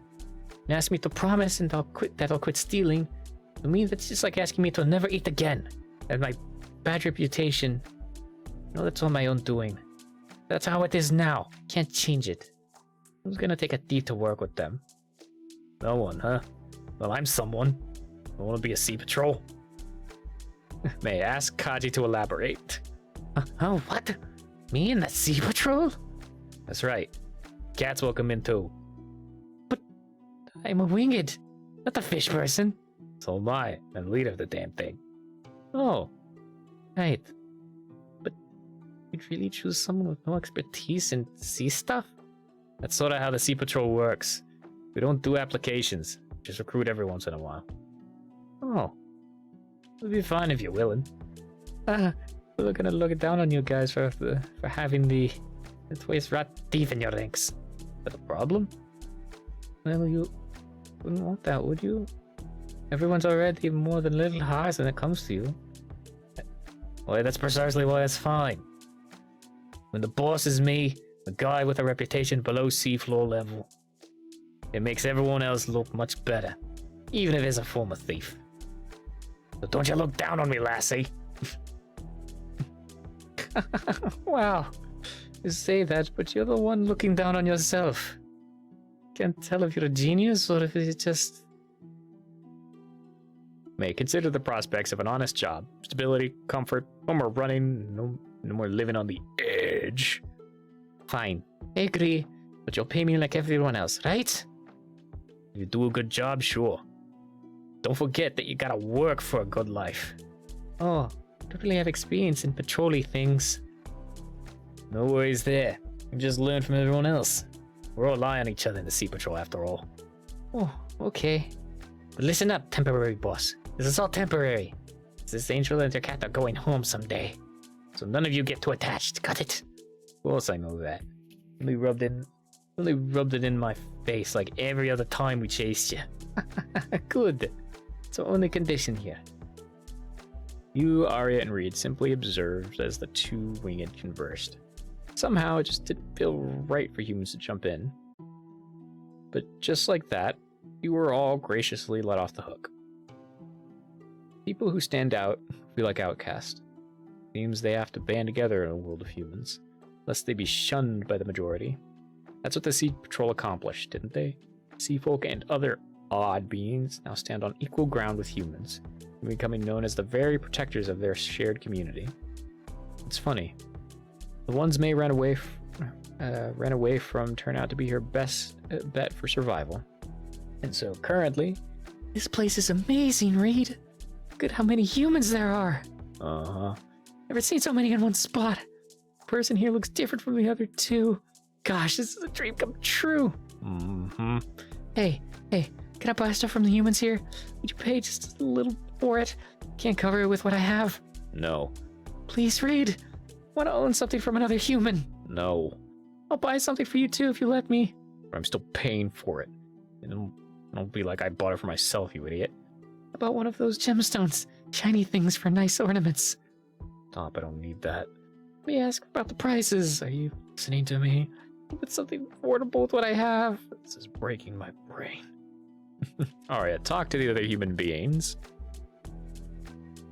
Hello, I like your shop. Why, hello, little beauty. You're a new face. My name is Arya. I'm a human. Oh. Nice to meet ya. Hello. 5 is 5. And 5 is, she's a human too. 5, don't be so rowdy now. Huh? Oh my, how cute. Is some kind of new prank for kids or what? Oh, wow, that's adorable. You know, dude, I'm so tired. He's been doing that for way too long. What? Were you two on a date or something? Oh, shut it. Not in the mood for more nonsense. Yeah, on second thought, he's way out of your league. Oh my god. Cut the fucking jokes. Hey, sorry. Why not let them have some fun? Isn't it nice when things are this peaceful? No. I miss this feeling of safety, man. Finally go around without anyone on our tail here. Why does your piece have to be so noisy and crowded? Well, whatever. What happened to the arrangement you had with the pirate? Oh, right. Kaji brought you all here. He was unexpectedly nicer than expected. Or perhaps you should say he was generous. His words were definitely not nice. They were full of swears, in fact. But he generously said that he'd arrange for you to for a place to stay at for the rest of the night. A very generous deal, since it's terribly late right now and you won't be able to leave the island for a good while. Seems like the commotion with May died down, so I'll go ask Kaji about it now. Great, that's just great. Thanks. You don't seem too thrilled even though you're staying that. I just don't want to waste any time here. I need to go home. Docks are closed, and for what, 2 more days? Kaji said he can't help it. It's a princely order after all. Apparently they always do that around this time for some memorial, but Kaji called it. Yes, I know exactly what that is. You're the one out of the loop. Ah, something to commemorate soldiers like Oshen and whoever else. So we shut everything off to weep for a couple days around this time. Gee, cold explanation, but I get it. But I got it. I'd be more respectful if I wasn't pissed off. Just mad at myself for not anticipating this delay. So urgent back home that you don't want to rest for even a second.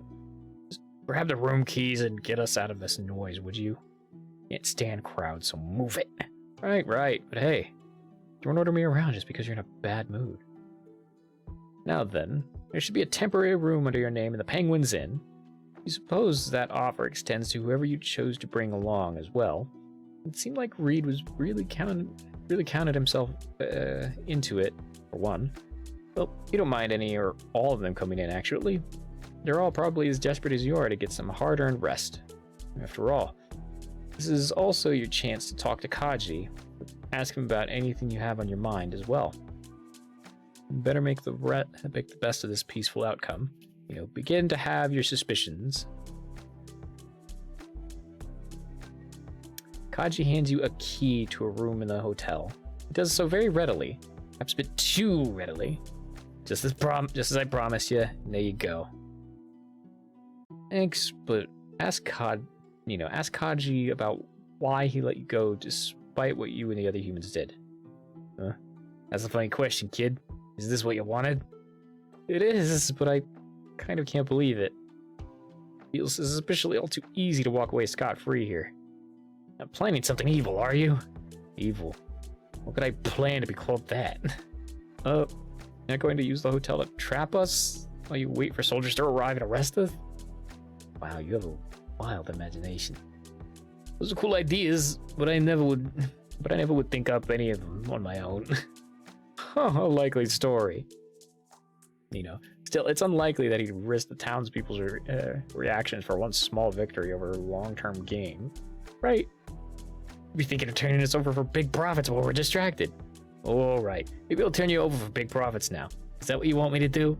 What? Whoa, don't you dare! Armed, and I won't hesitate to defend myself. Again. So it's not what you want. Let me tell you something. Nobody's out here looking for y'all to be arrested or anything. If I were to get y'all get you to jail, I won't get anything out of it. Not a single coin. I'll say, nicer reputation here is better payoff than nothing at all.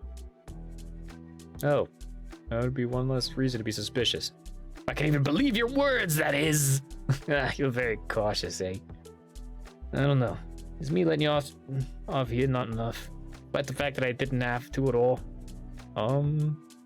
You don't have to trust me. Your choice.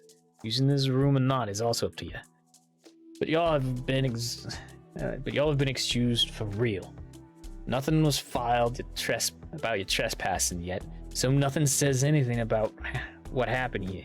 Names ain't recorded anywhere. I'm saying we're perfectly clear, kid. So I don't plan to do anything. Unless you cause actual trouble on Icicle Bay. I'm very tired of going after people for no good reason. Please don't make me do it again. Is the law against crossing the barrier not a good reason for it, though? You said that those were the prince's orders, after all. You ask me? Not really. I don't like absolutes too much. For what reason would a guard choose to break such an important rule? Right, it's important. But weren't y'all just trying to get back to safety? Your home? Oh, yeah, we totally were. Then there's why I don't like it. Not being more careful with these things causes trouble for innocents. It's like thieving with an angel friend. I couldn't think all thieves were bad anymore after hearing her out. Stealing ain't right, but that's just the action. Same goes for crossing the barrier. You're like bad people if you're just looking to find home. Oh. I like it more if there's a better way out for both sides. Just like making an honest worker out of a thief. Besides, just gave you the key to the room. How the shit am I gonna lock you in there, dumbass? You could be holding on to a spare. Or you could order staff to do it using your authority. What? Ain't that creative or devilish? Please let me quit chasing people. They've been at it with me for a whole year. Or you could use your sea patrol to outnumber us. Now that we're on your home base. The fuck are you giving me these ideas on purpose? Nice try. It's actually what someone who thought of this would say to look innocent. Try anything and I will shove this sword down some orifice. I don't care which, but it'll hurt. Kid, get that shit out of my face. I'm not going after you no matter how much you try. I'm grabbing a drink if there's nothing else with this nonsense. You know, what if Kaji is just holding you here while he waits for royal soldiers to arrive? Maybe I'm being a bit too suspicious. However, you could be... Wait, why did we go to the bar? You followed me here for some reason. What? Oh, right. Hi there! No swords in my bar, please! Sorry, I'll put it away. Attaboy. Hey, really, you're just going to drink now? Yeah, do that before bed sometimes. Makes sleeping easier. Probably shouldn't try this when you're all grown up, though. Wait, and you're just going to sleep after this? Yeah, it's too late right now. Oh, no way you'd be that careless. Are you just doing this so that I would let my guard down? Ha, nice try. I have my eyes on you, pirate. And looky here with those eyes. Couldn't care less what you're thinking. So you're welcome to watch me drink and sleep if you want. I don't want to. Then don't, you dumbass! My head already hurts. Don't make it worse. You know, apologize for what you did to him, Scratch. It's probably because I kicked you in the face. Sorry about that. The only thing I'll apologize for. The water under the bridge now. This is the kind of pain you meant to just sleep off. You're already over it? You don't hold a grudge about that? Do you want me to? No, but have you no pride, man? Sounds like you're one with too much of it. And you have, like, none at all. We'd have kicked you in the face, dude. I was gonna toss a wave at you first. Right. You were willing to go that far just to stop us. Why would you have let us go so easily? 'Cause I was desperate there to not fail something again. But being hit back seems like a fair response when I look back on it. Ah, no way. It's all just a trick. It has to be. Trying to convince me to change my mind about changing my mind now. I'm not falling for it. You funny kid. Kaji. You know, Kaji, get wasted. Oh, sure, you're just going to get absolutely destroyed and consume copious amounts of unidentified drinks like a cool fucking adult. Down the hatch it goes, best drink of your goddamn life. Start double fisting drinks of all kinds, even. Delicious. Truly fitting brand new start for a little man to have on this little island. Just kidding. The way in hell do you do any of that? Stupid. Guy right next to you could be just biding his time until you let your guard down by doing something stupid like that. Also, you're not old enough to drink. Not that you want to. What did you even imagine it? Stupid. Just to check, you ask Kaji how old he is, and he says he's about 29, and you say, holy shit, Grandpa, what the fuck? At 28? Ow. His lack of reaction tells you that he didn't hear that last part. He also doesn't look old at all. goddamn winging in their eternal youthful appearance, stretching over a 300-year-long lifespan or whatever. You know, forget that. Instead, ask Kaji about his superiors. What would your superiors say if they saw this right now? My superiors? Think about how furious they'd be. What they'd do to your pay, even to your job. You wouldn't want to lose your precious sea patrol, do you? My superiors wouldn't be disappointed. My superiors would be disappointed. Hey, I can't have that happening now. Come on. I already felt bad because I kept failing at catching May. This here would be a real nightmare if they knew how it happened. Oh. Hey, that's one more reason not to dare betray us then. Otherwise, I'll for sure tell on you immediately. No, not like they visit here unless I ask them to. So tough luck, kid. Nobody gets to betray nobody. Let me sit in peace. What kind of people are your superiors? Really, they didn't even think to send you a little help with May to deal with May? Captain Loon. Does the name ring a bell? Ring a bell to you? Not really? You're supposed to know who that is? Loon Umbra, head of the Royal Guards. Think she could have caught May and all your rascals at once if she were here? Huh? An Umbran? Mm-hmm. Want to bring someone like that here? Not at all. No. Oh wait, really want to bring someone like that here? Not at all. Sounds terrifying. That's about right. You're lucky she wasn't helping deal with May. She's a good lady though. Never meddles in my work if I say no. And she says she believes in me to do it well all the time. It was bad failing her for a whole lot. But at least I don't feel totally useless if I got something to do. Like, probably would have felt if she just did all the work for me. Oh. But man. You know what this means? Finally brag about something if the thieving problem is done with. No human gonna badmouth me in front of her anymore. All these changes, this place will finally feel like home. Cheers, kiddo! Cheers? What are you now, his non-drinking drinking buddy? Jeez, talk about careless. Not going to leave a bro hanging though. That'd be going too far. Anyway, you were by no means a careless person, you think. You had your suspicions about walking into a trap, and yet this guy does not feel like a threat at all if he's acting this way. You feel like there's no logicking his actions out. When you got to the island, you kept a close eye on Kaji. He never took the chance to contact anyone to betray you somehow. Now, Period is drinking and complaining to you about a bunch of crap in his daily life. This is beyond letting one's guard down. Isn't he being kind of irresponsible too? That serious superior of his saw this display. Bet she'd be even more disappointed than he thinks. In hindsight, his lax attitude may be why everything worked out the way it did. After all, had he been more of a stickler for rules, then he'd never have been convinced to break a law in your favor.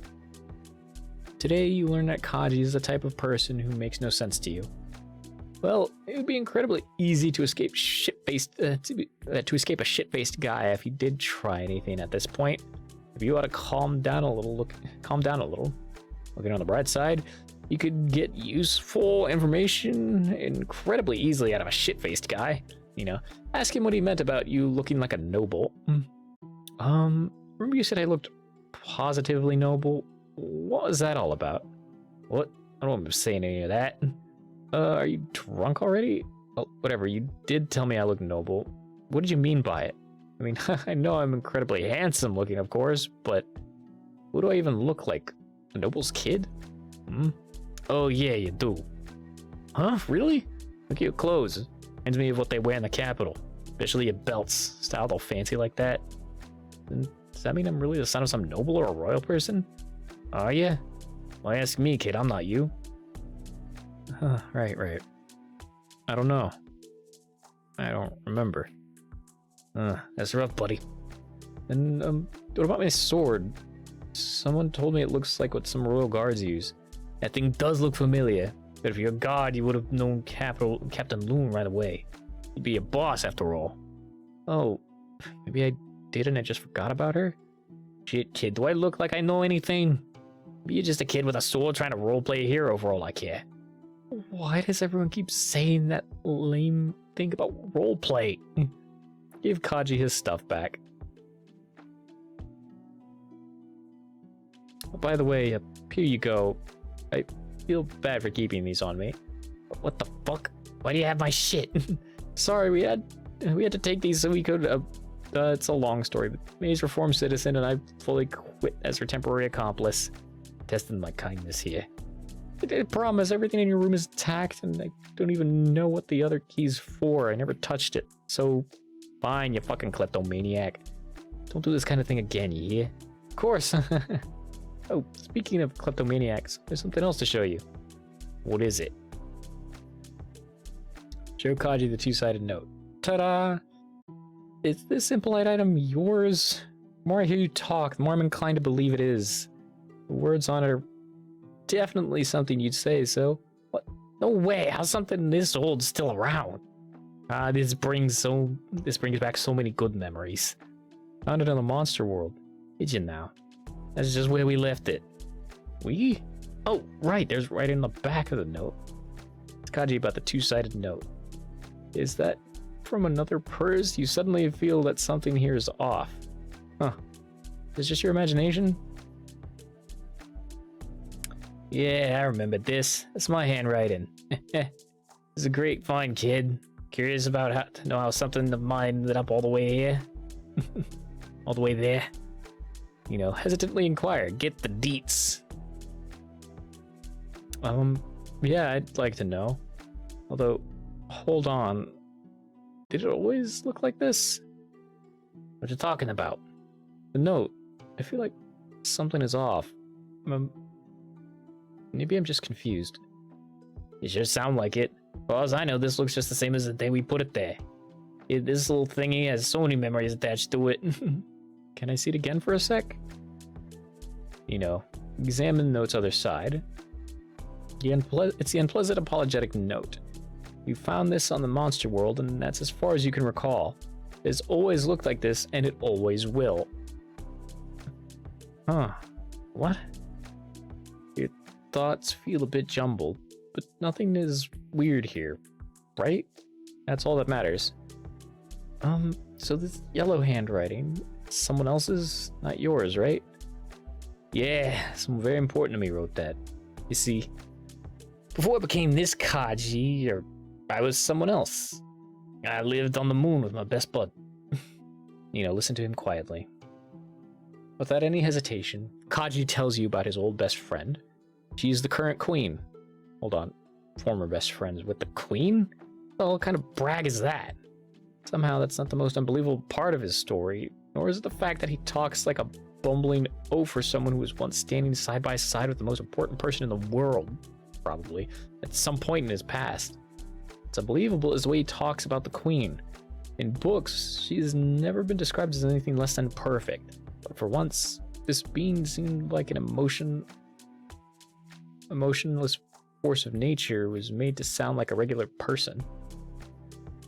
Curious person who loved fun, hated studying, and was rather smart yet scatterbrained, unlike what any record says about her. Just a girl who dressed inconspicuously in order to sneak out and play. Why, she sounds more like a funny child than proper monarch. Really, this is supposed to be the ultimate ruler of the entire world, everything around you? The entire whole everything around you? Kaji trying to shatter your worldview in record time or what? You wonder if it's just that historical records and public images tend to depersonalize rulers, or if the queen had simply grown up to be an entirely different person from how Kaji knew her in those days. Kaji.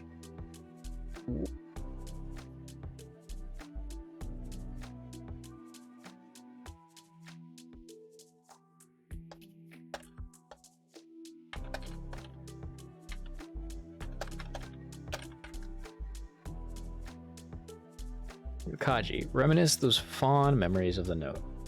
Ha, we just left that back there as a little prank.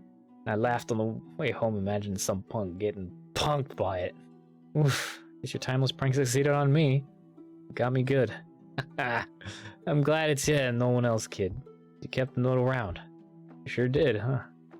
So, Kind of want to ask if you would let me keep this. It's just, well, lots of memories attached to it. The only thing left of my old friendship, so...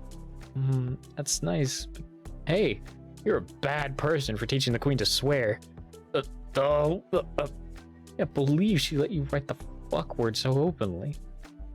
Hey, I'll have you know, she's the one who taught me the fuck word. All in the midworld invented swears. We just learned from you. Uh-huh. And she dragged me out into skipping studies and playing around, okay? More like I'm the one who was corrupted to start swearing, kid. Well, she sounds like a really fun person. Can't imagine this at all. It really was, yeah. You know, let him keep the two-sided note if he truly wishes it. I think you can keep this thing if you want. I don't have any use for it anyway. At least I got an interesting story out of it. Here you go. Really? Damn, thanks so much. Didn't really do anything, but you're welcome. I'm really curious to check the note out.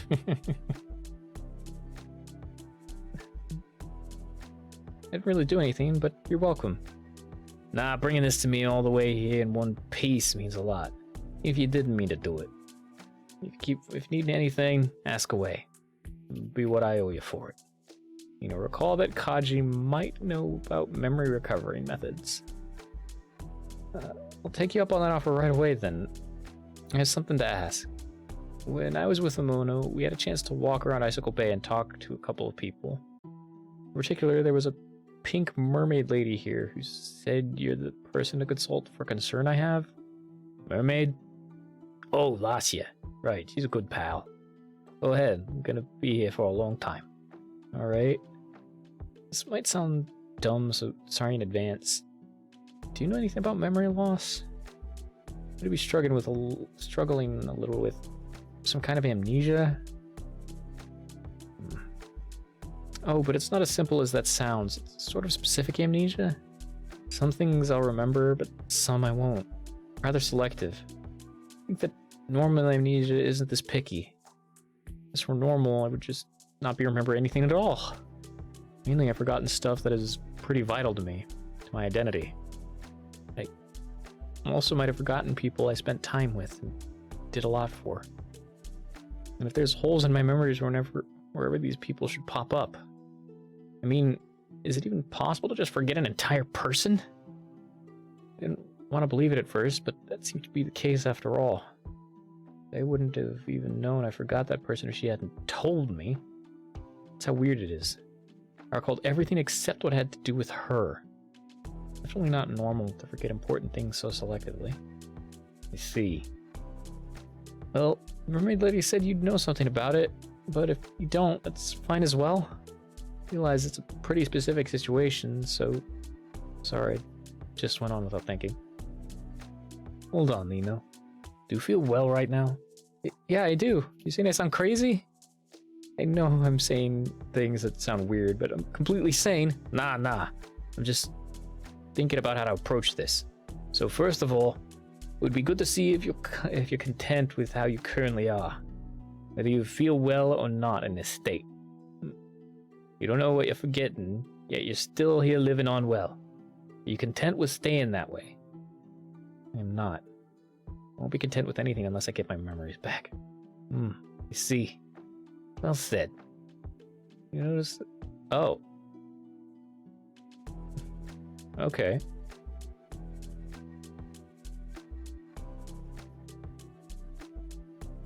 Okay, so he dropped his accent here. Hold on, Nino. Do you feel well right now? Yeah, I do. You saying I sound crazy? I know I'm saying things sound weird, but I'm completely sane. Nah. I'm just thinking about how to approach this. So first of all, it would be good to see if you're content with how you currently are. Whether you feel well or not in this state. You don't know what you've forgotten, yet you're still here living on well. Are you content with staying that way? I am not. I wouldn't be content with anything else unless I got my memories back. I see. Well said. You notice Kaji's completely dropped his accent.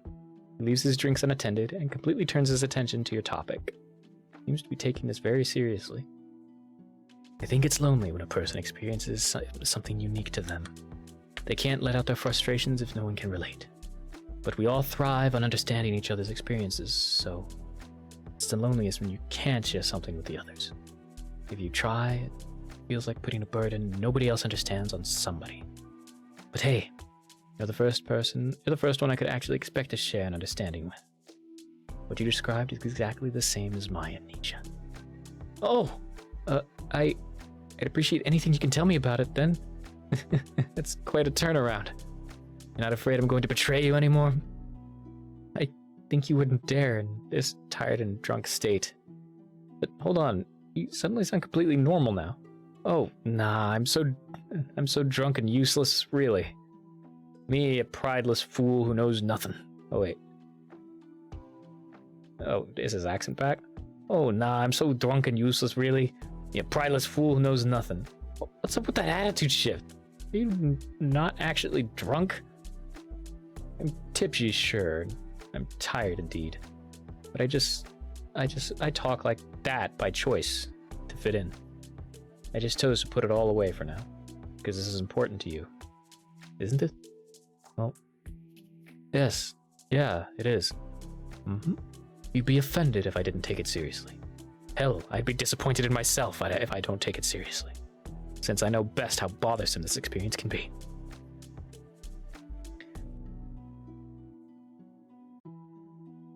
I appreciate that.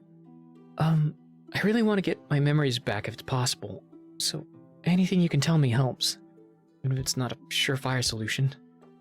Sorry to disappoint, but I don't really know how to recover memories. I'm still struggling with mine too, after all. Oh. Oops.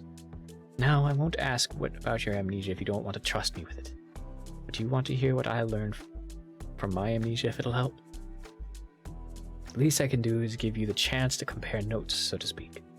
Oh, if you don't mind, then yes, please, tell me about it. Remember my friend the Queen? I was born just to serve her. That's how the birth of Winged goes. We're born to fulfill certain wishes, which give us life in the first place. Now, there are two wishes for me to carry at all times. On one hand, I was to be a guide. On the other, I was to be a friend. It sounds like an odd combination. I agree. Friends are equals, but a guide is wiser than who they're guiding. Nonetheless, I had to maintain the harmony of these two things. I am not unhappy with it. Guiding the Queen and being the Queen's friend both came first, even before my own heartbeats. So in order to fill one part of this wish, I was born with the vision of a guide. Ta-da! It's right here. Take a gander. Whoa, that's so scary up close. What is your eye? Eyes, plural. Get it right. 3 of them in one socket and make up 4 in total. Yuck. Sorry, but I don't like looking at it one bit. It's fine. Gotta not like this because you humans get scared of everything. Everything weird. Can't argue with that. This was my vision. It is very special for a winged. With it, I could simply and literally see which path was the right one for the Queen to take, in order to achieve any goal she desires at a given moment. That sounds overpowered. Because an important person's wish. It is more than a little handy to have around, sure. But it's suitable for someone as important as a monarch, wouldn't you say? I guess so. That's the only kind of person deserving of such powers. To guide the Queen, I was only given my title as the Angel. I was also given the title as the Angel of Guidance. Ah, God, that sounds so corny now. I used to be so proud of these things. You talk as if it's all gone now. Is it really? Yeah. These eyes are blind now. Only got this one big normal eye. So you don't have to get scared again, alright? I won't. Good. So you had such a high position, huh? Why did you lose all of it? You don't seem unworthy if my limited judgment can pass here. Well, because I lost my purpose in the end. I always did what my friend desired, but one day, I dared to defy her for something. That's where part of my amnesia kicks in. You see, just as you described, there's a hole where certain memories should be. For me, I cannot remember what I defied her for. In the first place, I don't even want to believe that I dared stand against her. Is that because no one would dare defy a monarch? That's what I'd think, at least. Well, you're not wrong. Definitely takes a brave fool to try that. That's not my reason. I don't want to believe it, only because I don't think I would turn on a friend. Oh, your status had nothing to do with it? Not at all. In our last meeting, I remember the world around me dyed in gold. And every path in sight... Whoop. Ads. Yeah. There we go. Get up, crack your bones, get a drink, do all that good shit.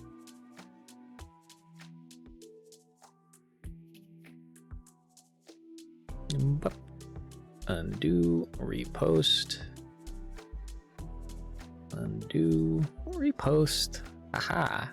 Repost. Dodge roll.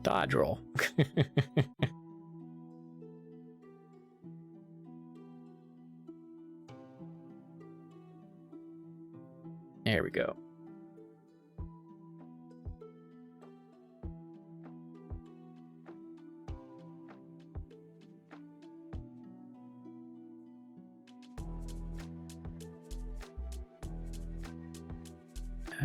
Right.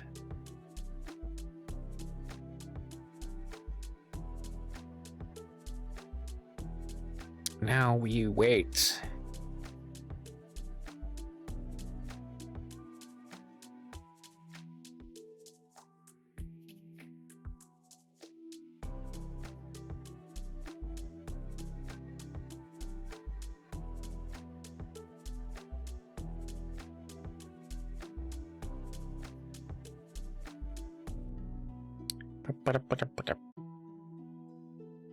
Ads be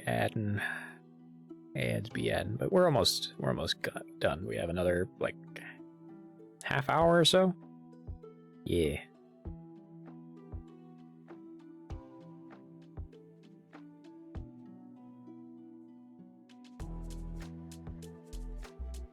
Yep.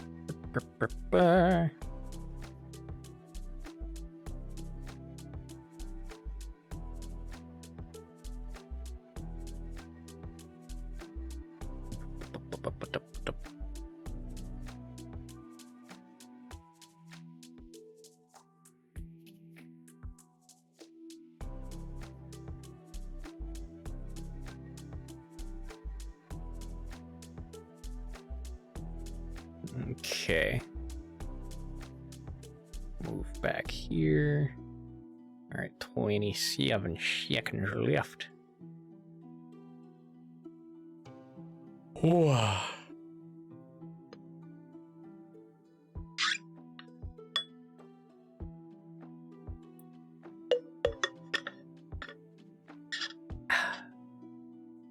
Fresh as life-giving water.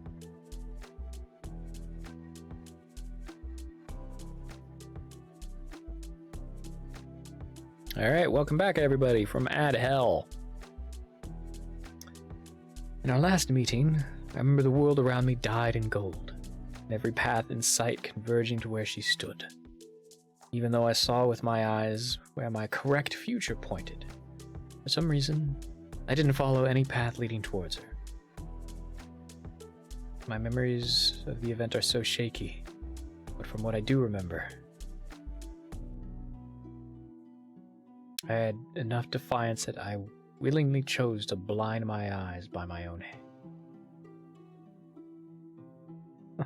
Huh? That means that you must have changed your mind about guiding her. For example, she issued an order you really didn't approve of, or something like that. That's one possibility. But prior to that day, I never followed my own judgment over her commands. Nor did she and I ever have any strong disagreements. So, For what reason would I take measures to this extreme to not follow her anymore? What's so bad that I would choose to turn on a friend? That's what's gone from my memories.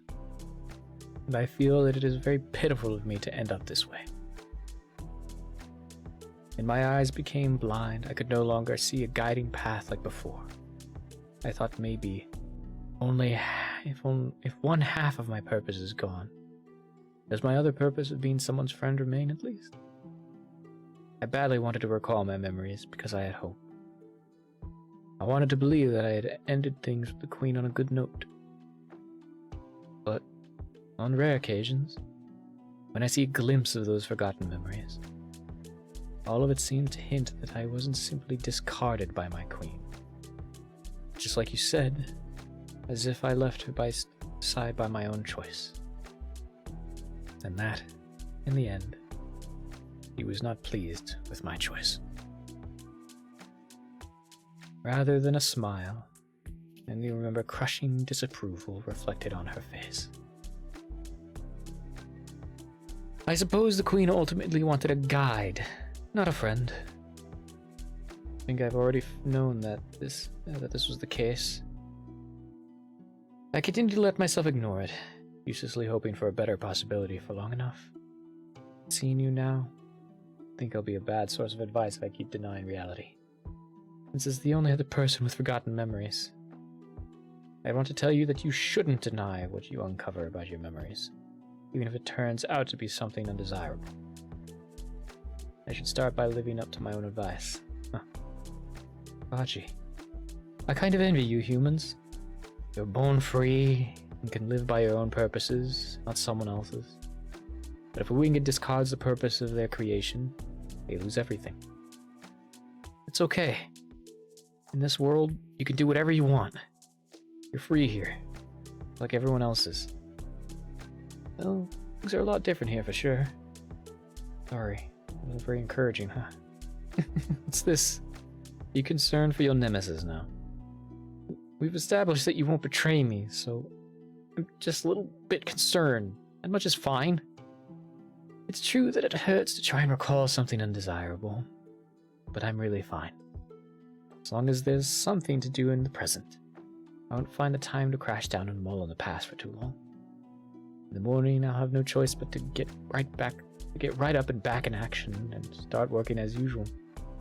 So really, there's nothing to worry about. Well, I won't be upset if you felt sorry for me after hearing all this. It's all cool. Wait, no, that's not it. I don't think it's something pitiful. It would be difficult for anyone to balance friendship and duty. And I would be seriously freaked out if I could see the future so clearly too. This stuff sounds like a whole lot of responsibility. You were born into it. It's not something you asked for. Sounds like you chose to set yourself free, even if doing so was costly. And you know, I don't know if I can say that was a right or wrong choice. Whichever it is, I think being here really did let you do what you want. Or at least you got more freedom than you had under the Queen's control. Right? Like the Sea Patrol. That's something you got to build up for yourself on your own. Really. You have a way with words. It's the first time I look at it from a different angle. I always thought I was just plain pitiful for losing all I had. Not when you've been chosen for some grand purpose without a say in the matter. So I don't feel pity for you, more like I want to cheer you on for coming this far. You don't have to say more about it if you don't want to.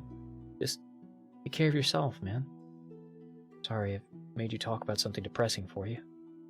Boy, don't worry. I said all this because I wanted to. I'm glad I'm finally able to let it out in some way, actually. Oh, and I'm glad if it helped to hear you out. Sure did.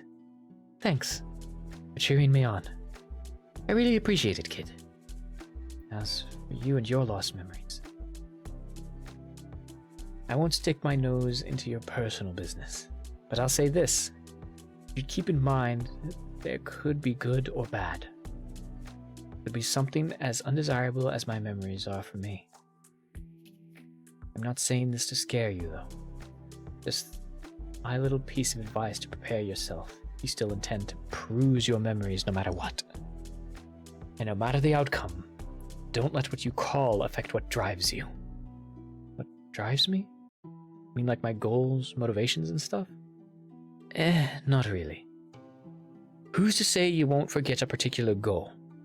I meant something that won't be affected by memory loss. Oh. Does anything like that even exist?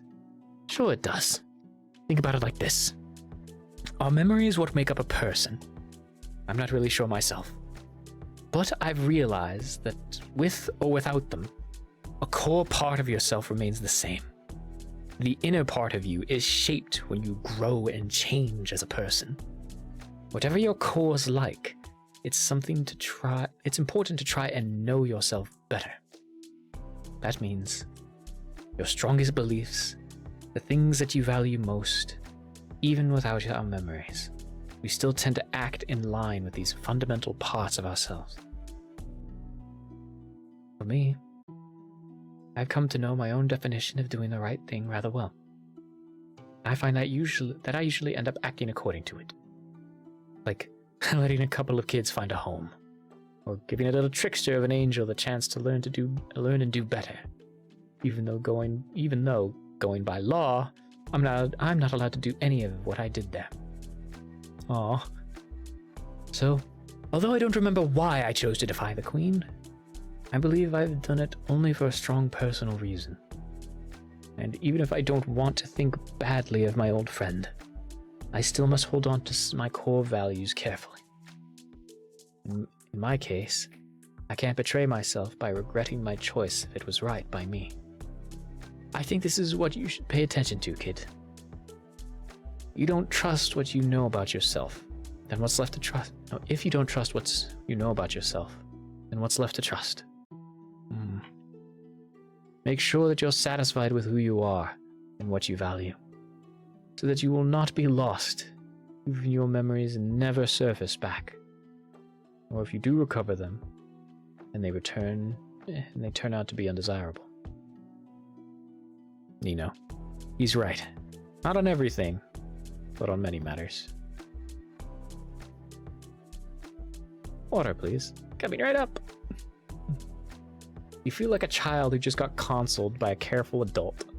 But despite the topic's weight, Kaji maintained a serious smile throughout it.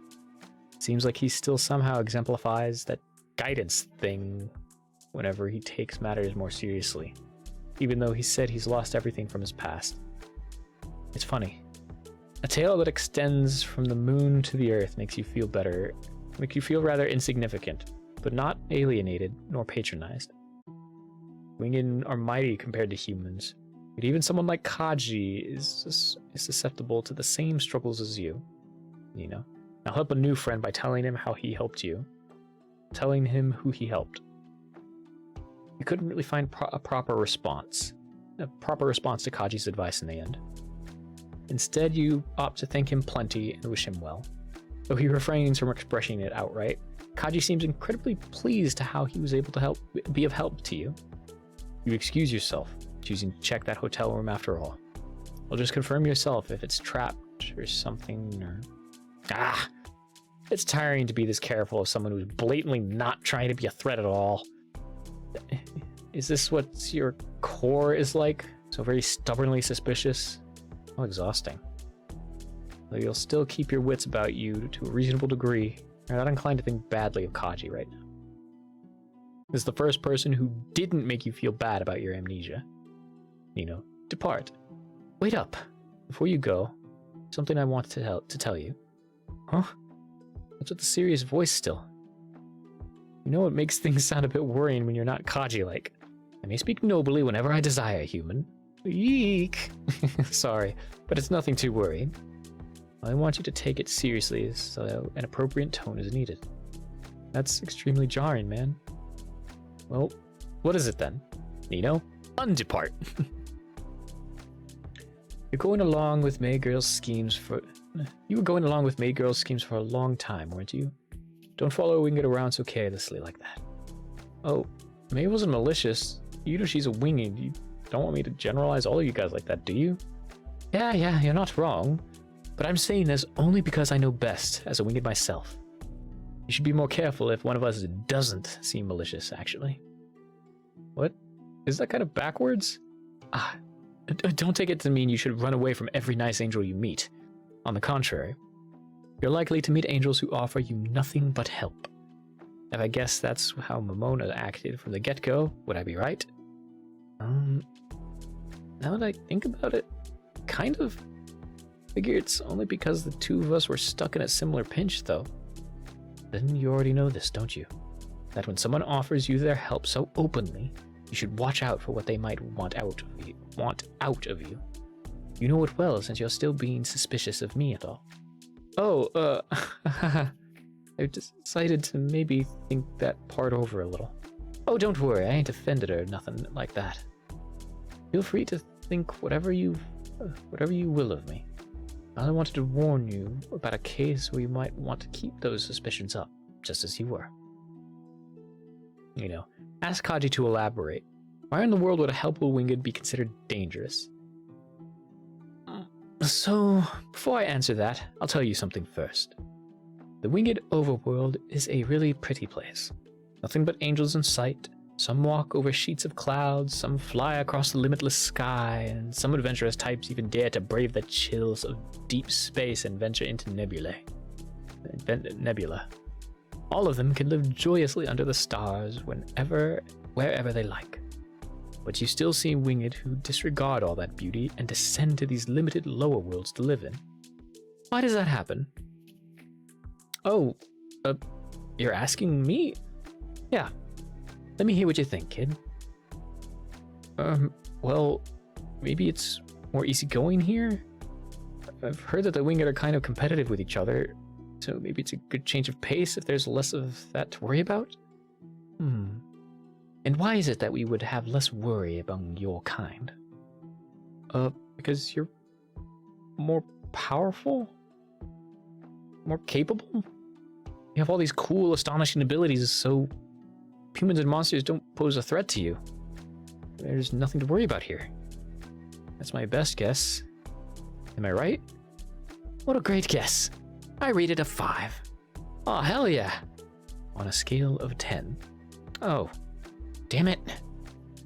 Not this, then why else would you guys choose to come here? Maybe just for sightseeing? But the stars and amazing space stuff sound so much nicer. Well, that could be a reason. Why not? But that sounds like a sort of a short travel trip. I'm talking about the winged who do more than just looking around the place. I can't think of any other answers. I give up. Haha, loser. Oh, don't pout. You're still kind of right. Congregate. It's correct to say that we're highly competitive. Indeed, the culture in the winged overworld is one where individuals strive to not owe anything to another winged. The goal in our hierarchical society for most winged is to climb the ranks on their own and stand above the rest. You can't do that when you're needing help and owing favors, can you? No, definitely doesn't sound like it. And you said we have cool, astonishing abilities, right? About that. When you're a place when everyone has this stuff, then you're not special. Commence. You are but one in a pool of incredibly powerful individuals, all trying to stand out and survive the challenges of the overworld. Everyone there is vying for a higher rank all at once. Thus, winged tend to be more unruly to each other than humans or monsters are. Those of us who are humble and kind when it comes to other winged are rare, and rather than expecting their unconditional kindness to be repaid, such a winged knows they merely put themselves at risk by not asserting their strength and declaring that they can protect themselves on their own. Oh, so to other winged, that just makes the nice ones an easy target to knock down, huh? Yeah, but I won't boggle your human mind with this angelic stuff too much. Simply put, we're not very nice people to each other, alright? All right. But that's where a certain problem arises for us. For Winged, the most valuable thing they can get out of others is gratitude. Our world might be nice and all, but other Winged are not a good source of gratitude. They don't want favors. They don't want help. They don't want to be put in that position which makes you grateful to another person. You see where this leads, don't you? If the Winged cannot get the desired gratitude in their world, then that's why they descend to the midworld. Bingo. Your struggle is quite funny, Andromeda. Look at how those weaklings you call friends sacrifice you to live. This is how a Winged ought to act, unlike your foolishness. You tried to steal the Caduceus for their sake, but the rules cannot be broken. You challenged the princess. Such a waste of strength. You will be made an example of. Cetus. Execute. Once I slay you here, with your wings as my memento, I, Cetus, shall finally be acknowledged by the great Zodiacs. He will bestow upon me with a grand angelic title. Fall so that I may rise, chained maiden. Well, they might also descend simply because they're tired of living under the rules of hierarchy. Separate.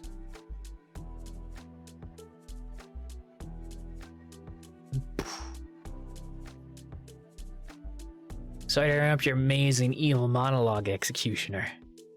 But I don't remember asking about your sad ambitions. You're all brainless cogs in a system that will someday crush you to death. Unlike you, I'm going to separate myself from this cycle. As you said, people in the midworld typically don't pose a threat to us. The overworld is a place where our divine abilities are just an everyday occurrence. But unlike the heavens, here on land, we're a revered miracle. We're also easily stupefied by whatever we're capable of. Now, doesn't this power imbalance make for a great source of gratitude? Oh, I'll say. Your old guiding vision would be super in demand if anyone knew about it. If anyone here knew about it. So you do have a point there. You see now? Even if a winged is helpful to a human, they could still have ulterior motives. Well, I understand that much, but what exactly do you mean by gratitude? If a winged benefits me in some way so that I'd be grateful to them, am I not the only one getting anything out of that deal?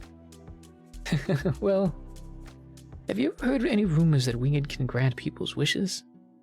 Have I? Recall. Wait. Yes, I have. Very recently, too. God, you actually remember a thing. Oh, good going, kid. Monster World, there was a water pond for sending wishes. People would offer money in it and make a wish that was supposed to be granted by a winged somehow. But it just sounded like plain superstition to me. Haha, really? That's similar to what's in this world. So, the superstition is more widespread than I thought. What a dangerous age we live in. Hey now, wouldn't really call it that. I'll say it's half and half. The winged can indeed grant wishes, but the midworld's interpretation of the how and why is a bit bogus. There are so many kinds of winged out there capable of all sorts of things. For example, the Angel of Malady, who can cure all illnesses. The Angel of Propagation, whose touch nurtures every seed. The Angel of Light, who knows every word in every book. Oh, the Angel of Dialogue, who made his way to the top only through the power of words. Or the Angel of Conquest, mercenary who has never failed a single request. Whoa, I could go on, but I'm sure you see my point already. We're not miraculous when we're on the level of another winged, yet when a winged is put on the level of a monster or a human like yourself, you make funny faces and get all starry-eyed like that.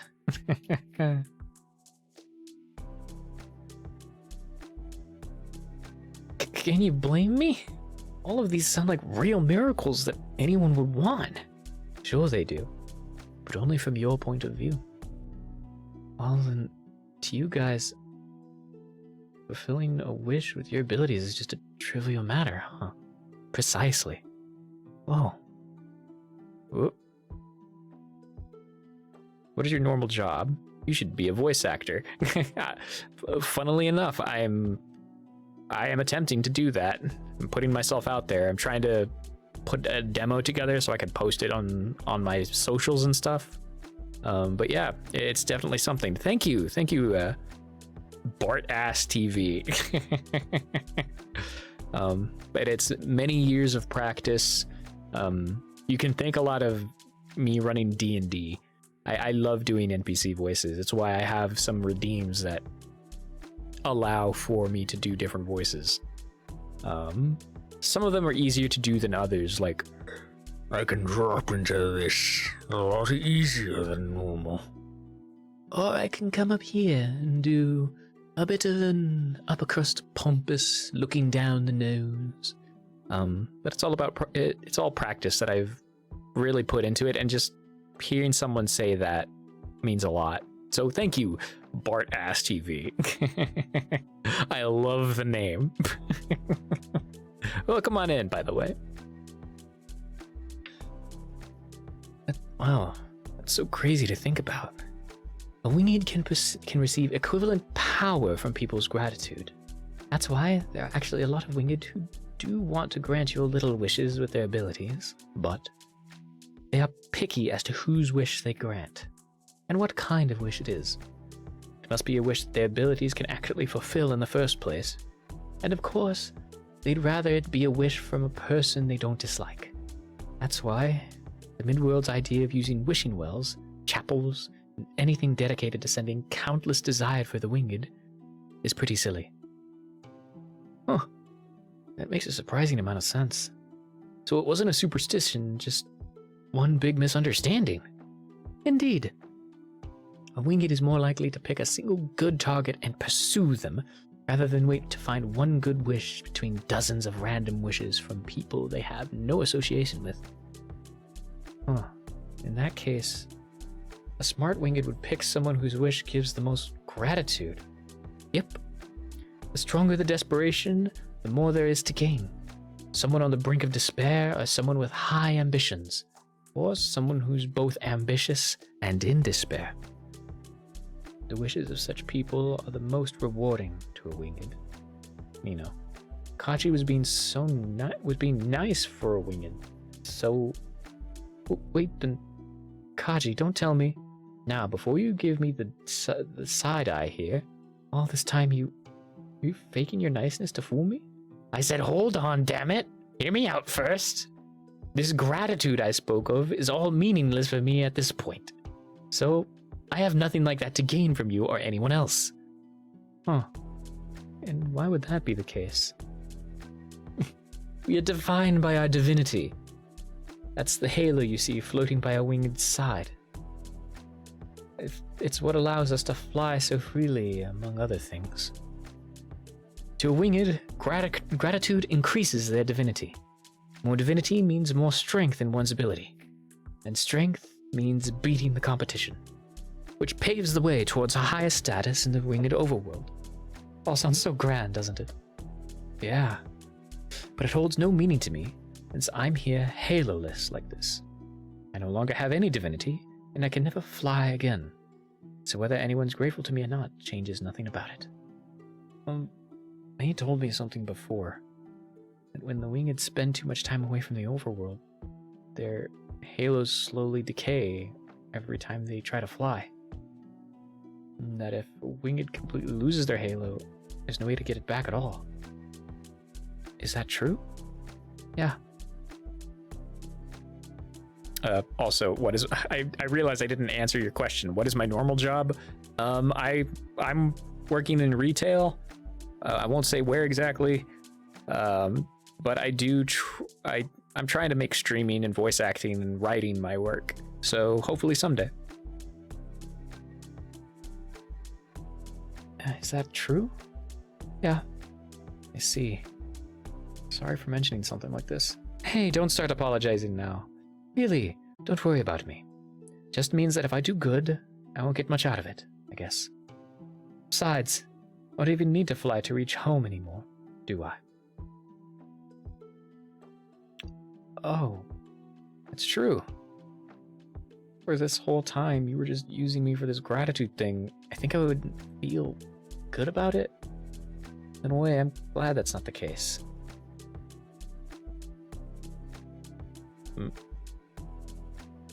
So am I. So am I. But, well, that's just concerning myself here. It would be different for our winged who wants to belong to the Oval. Oh. Well, do you see what my warning means now? Confirm your findings.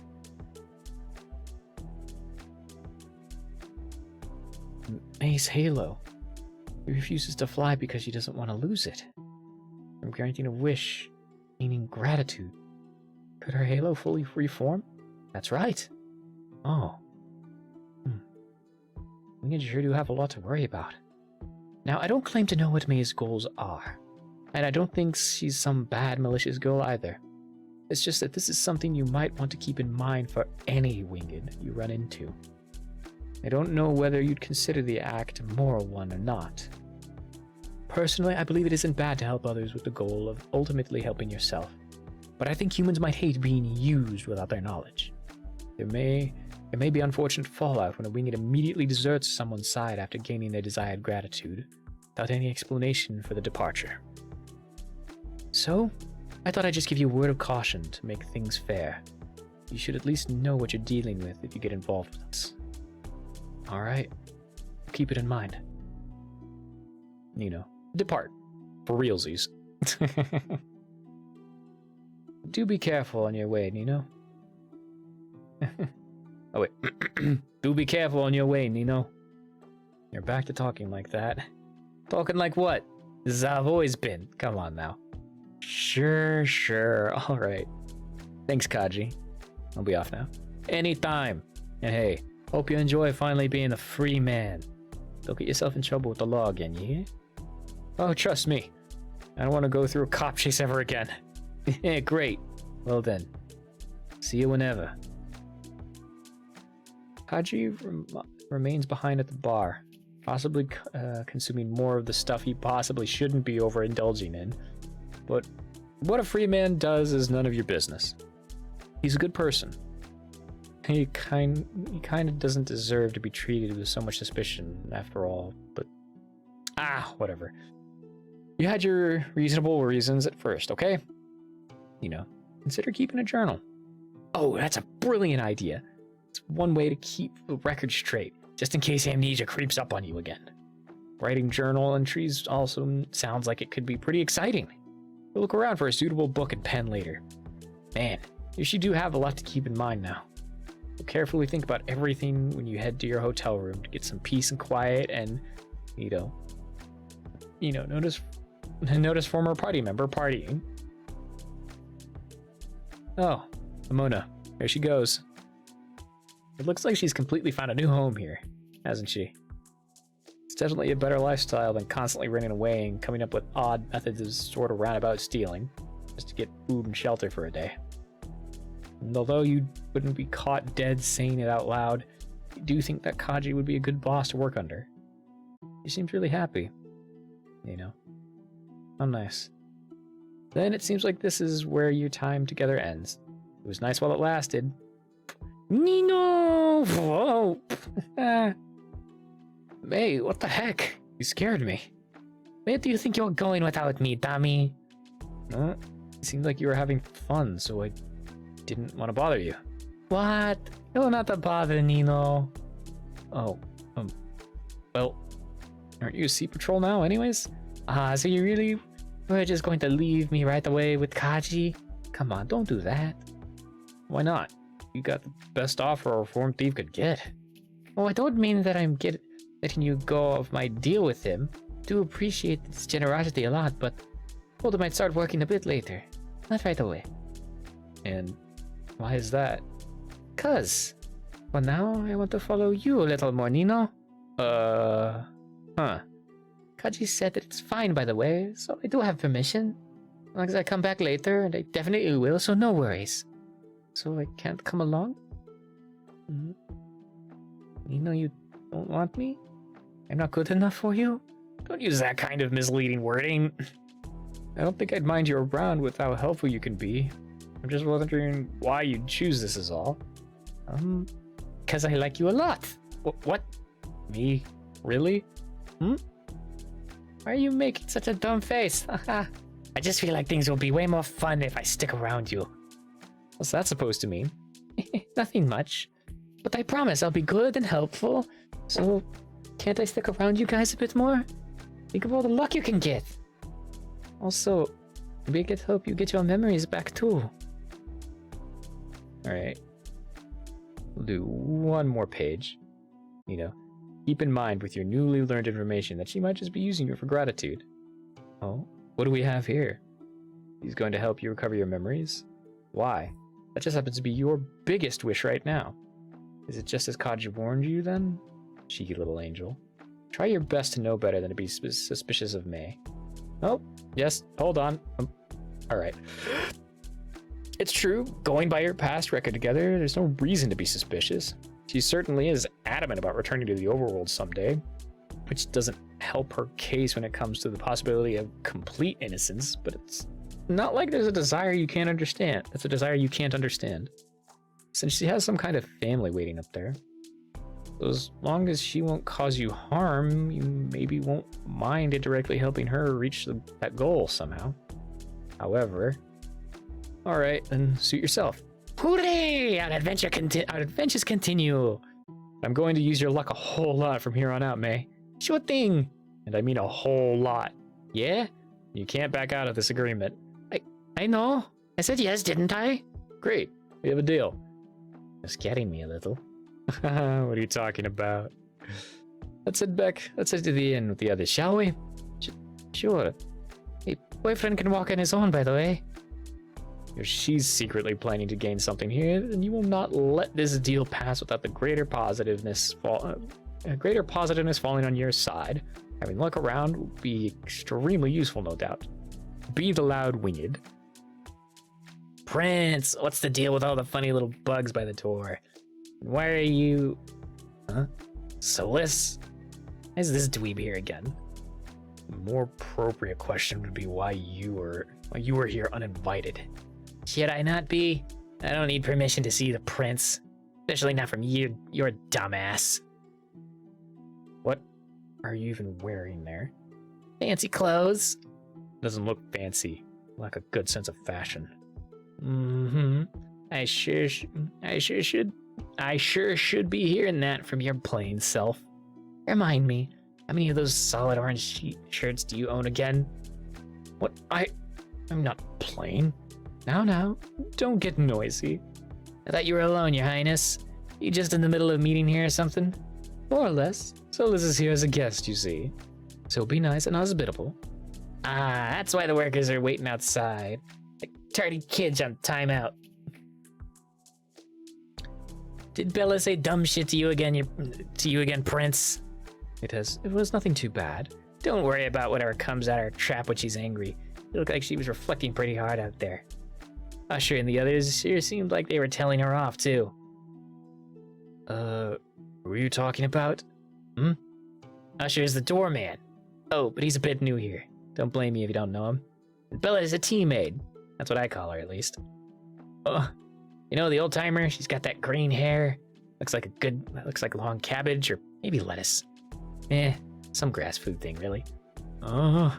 Come on, man. There's no mistaking her. Corona, I don't think Solus knows the place as well as you do. Oh, right. Duh. This is why you're so unpopular now. Because you never show your face around anymore, loner. That's uncalled for. But if you're such a loner, why did you come back here again? Stop calling me a loner. I just had something to discuss with the prince. And we were done before you rudely interrupted everything, thankfully. Huh, that's all? Nothing more to it? Yes. Oh, wait, I get it. Corona, confront dweeb. So our little dweeb finally caved in. That's nice. About time you got bored of being a fucking shut-in hermit.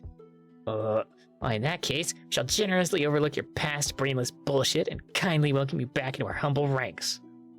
What are you talking about? Don't play dumb. There's no need to be so shy like a baby. I'm not pretending to be lost. You've actually completely lost me for real. God, talking about the party, dude. That's why you're here, right? Finally decided to quit being a no-show? Party? What party? I don't know what you're talking about. I don't know what you're talking. Solus, realize. Oh. Right. The party. No, I didn't mean to say, look, I definitely didn't forget about it, but I... Misunderstanding, Corona. Solus was just about to leave. Wait, what? Solus regrets speaking. What the fuck, Solus? You didn't come here for His Highness's birthday celebration, you scrape of dirt in the bottom of my boots? You seriously can't be thinking of to skip his birthday again. Shush. Leave him be. Solus is a busy person. It's fine. Come on, Your Highness, not you too. Please put me down. I said it's fine, Corona. But that's so goddamn lame. You suck, Solus. Sorry. Aw, no. Hey, sorry ain't gonna cut it with me. I wasn't saying it to you. Shouldn't cut it with His Highness either. What are you apologizing for? It's fine, Solus. Well, it's a bit early right now, but since I won't be here tomorrow, then I might as well say it now. Happy birthday, Your Highness. That makes you the first to congratulate me this year. How nice of you, Solus. What? No, that's not fair. It was supposed to be me as the first. So you're not even attending. You just dared to ruin my solid 5-year streak of being the first birthday wisher. God, thanks. You're just the fucking best friends ever. Oh, come on. I don't even know how you had something like that going on. Is it that important to you? Yes, of course it is. It's Suvi's birthday, for fuck's sake. It's not that important. Yes, it is. Corona, it's really fine. No, it's not. And you really shouldn't be smiling right now. Ugh, so excited, running all the way here too. Screw that, I'm not letting my mood be soured. Come on, Your Highness. Huh? Can't seriously want to stay indoors tonight, right? Gotta see it for yourself. Wait, go where? What am I supposed to see?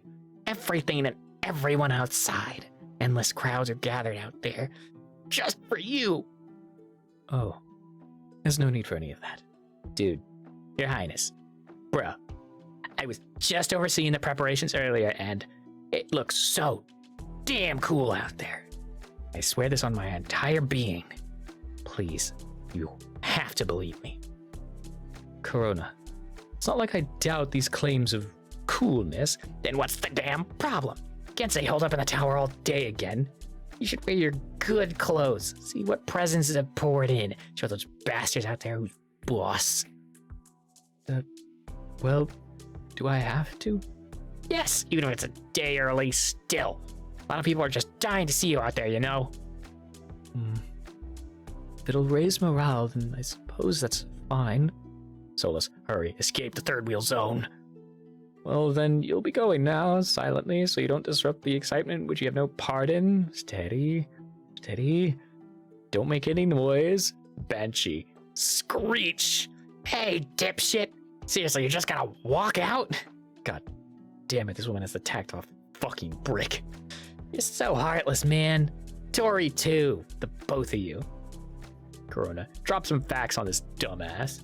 Even though His Highness really wanted to see you on his birthday, if it's for a little bit, but you dumbasses won't give him even that much? What? Is that true? Yes! It looks like both of you can't even spare a second of your... No. No. Corona. No? Was Your Highness? No, Solus. That is not the case. Was it not the case, Prince? You must be mistaken, Corona. I've never said such immature things in that immature tone. I heard you grumbling something like that, though. Ow, stop that! Who, me? I would never be that desperate about some little birthday. Are you sure you're not just thinking of yourself? After all, you seem to care about this the most out of anyone. Huh? Wait, but you said it's like a chance for all of us to be together, right? No, I do not recall saying something as childless as that. Why, you must have projected your own pent-up feelings, Corona. What? As you can see, Solus, just that Corona feels so terribly lonely these days. I don't... Whoa. Seems like she truly misses her dear old friends, the poor thing. Ida, stop. Ow. Don't make me sound so lame like that. This simply happens to be a good occasion for her to see all of us at once. Is that not true, Corona? I mean, it is. That mushy weakness crap is not how I want to say it at all. No, weak sauce crap there. There. It is clearly very important to you. And only you. What are you doing? To me, birthdays are but a small, passing occasion. In fact, they're a reminder that you're aging. Therefore, it is also a reminder that you're growing closer to death. Such a thing brings nothing but existential dread. Frightening is that.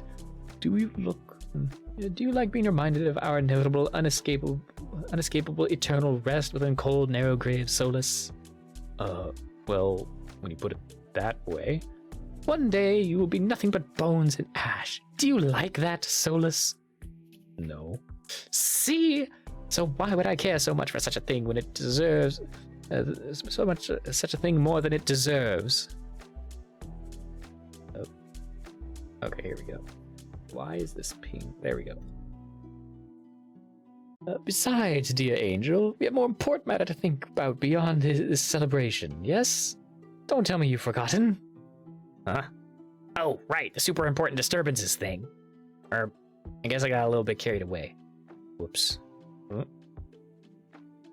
Oh, nope, Solus, you're not invited to this talk. These are some secrets to be shared only between the prince and the best wing it around, buddy. Oh, whatever. I don't care if it doesn't concern me. Sure you don't. Your Highness, I know that things are super important, but it won't hurt you to take a little time off, at least until the last day, okay?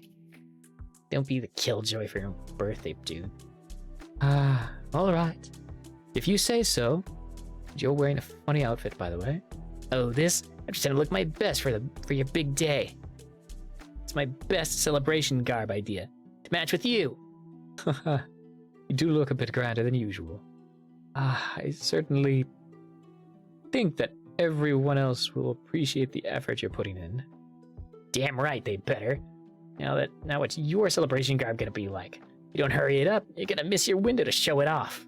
Sure, you win this one. I better prepare myself. I better properly prepare myself then. Yes, victory! Go on, don't keep me waiting too long. Prince, depart. You were leaving, weren't you, Solus? Yeah. Then take care. I hope that you've freed yourself of your doubts today.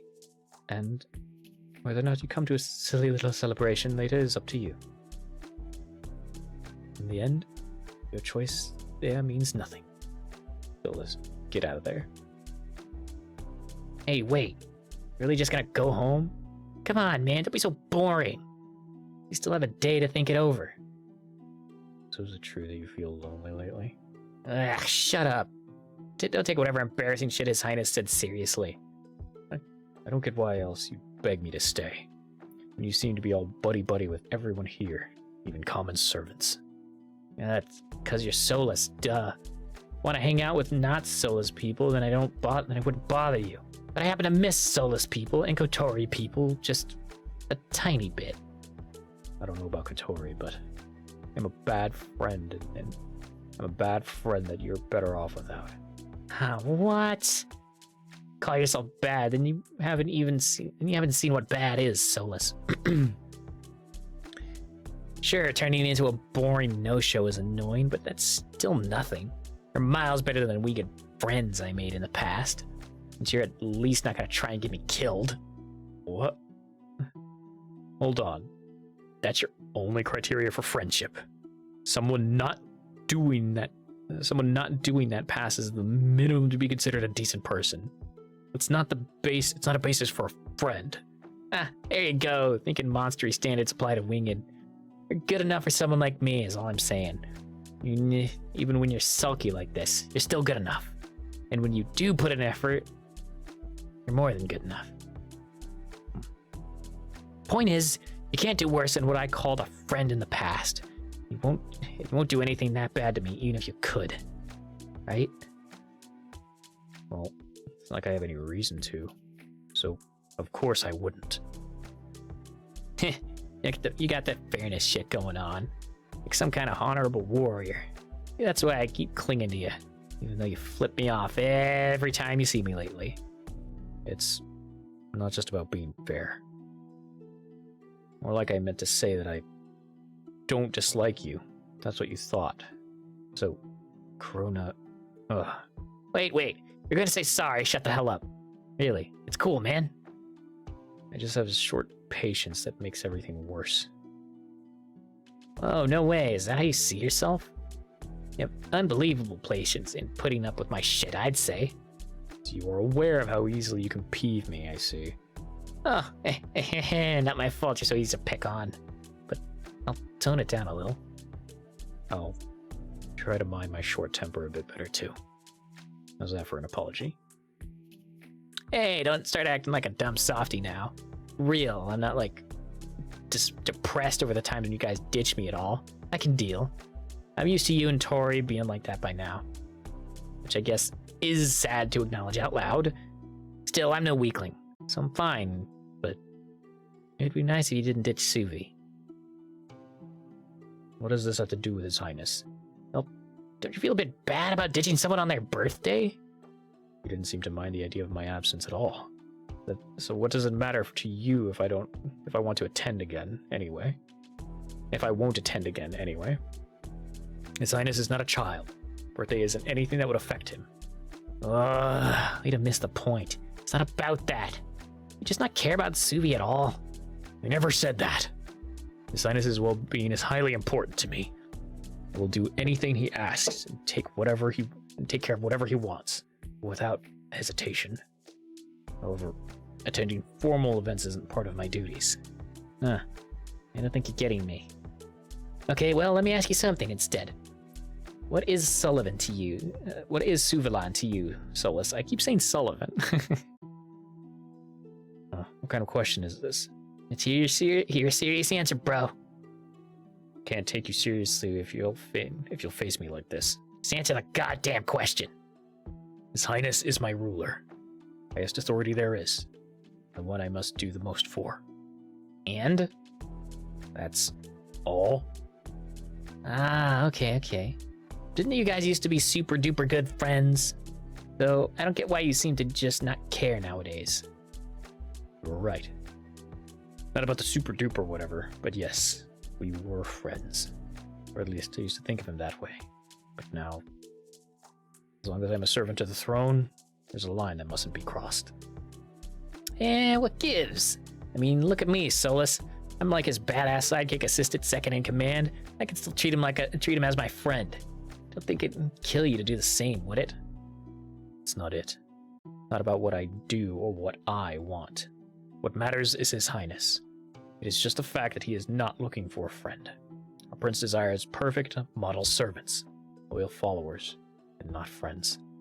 Because that is all I will be. What the hell's up with that?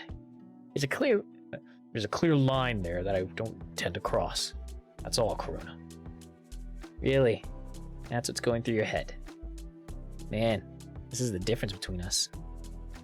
What are you talking about? Why do you sound so disappointed? Though objectively, there's nothing wrong with my answer. Goddamn, dude, of course I'd be disappointed. Became a yawner who treats Suvalan only as a prince and nothing else. Only doing what's right. Oh joy, then I guess I'm gonna be doing wrong, cause of fucking course I'll share good occasions with my best friend. Whatever. I don't care what you'll do anymore. Since you look like you've made up your stubborn mind already. Let me say one thing about all this. Corona, warn. You're gonna get lost. Get fucking lost properly. As long as you're acting like that when it comes to His Highness. And I better not see your face anywhere near him during the celebrations. Saying that for your own good too. Because that kind of attitude would only ruin your time here. Solus, let's not get distracted. His Highness is too difficult to read. I've always found it impossible to tell what he's thinking. If only he were a bit easier to figure out, like Corona is. Although that would mean he has to be just as loud in order to gain some clearer expressiveness. It's definitely not a nice trade-off in your opinion. And Corona is too good at guilt tripping. It's true that you never planned to attend the celebrations this year in the first place. Just like last year, you wanted to spend your days off resting at home. Your entire family always depart to attend together, so it's a golden opportunity to get some quiet alone time for once. Then Corona just had to open her mouth and say words. Damn it. Still, what she said doesn't seem to have much weight behind it. You will not be distracted by any of it. Solus, depart. For real this time. For a moment, you couldn't tell anyone if the right move is to go or to skip the celebration again. But it was only for a brief, single moment, where you forgot where you stood, and allowed your mind to wander with your senses in the palace. Allowed your mind to wander. With your senses in place, of course, you know that the right move is to not attend at all, because you are not the prince's friend. Your presence makes no difference, as he had made painfully clear to you. It burns, losing the trust that you were so proud of, as if one bad move quadrupled your distance from him, despite your dedication.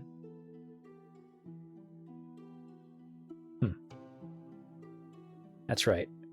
Not time to be resting on break just yet. There's someone unfairly taking your place. You'd rather confront her first, before doing anything else.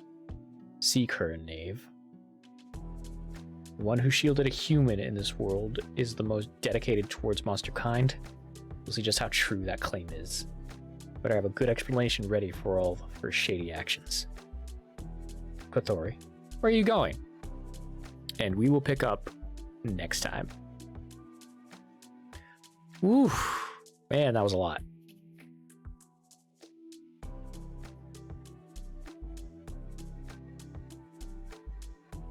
Three solid hours. Oh man.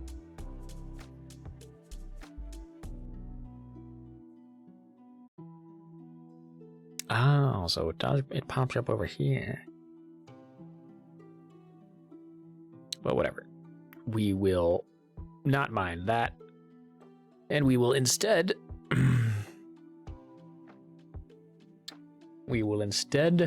find someone to raid. Oof. My throat needs a rest. Oh. Let's see.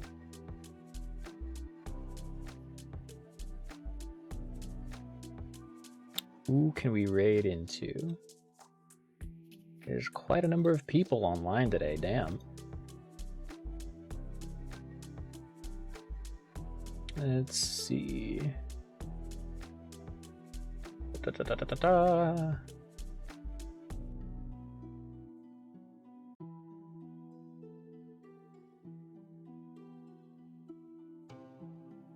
We shall raid. Yeah, why not? Let's raid into Fishbones again. She's playing Cult of the Lamb. So yeah. We're gonna raid Purple Fishbones, who is a dear, dear friend and a wonderful streamer in person and a great artist. You should definitely check her out. There we go. And as always, thank you everybody so much for being here. If indeed you still are, tell the people that you love them. Give them a hug.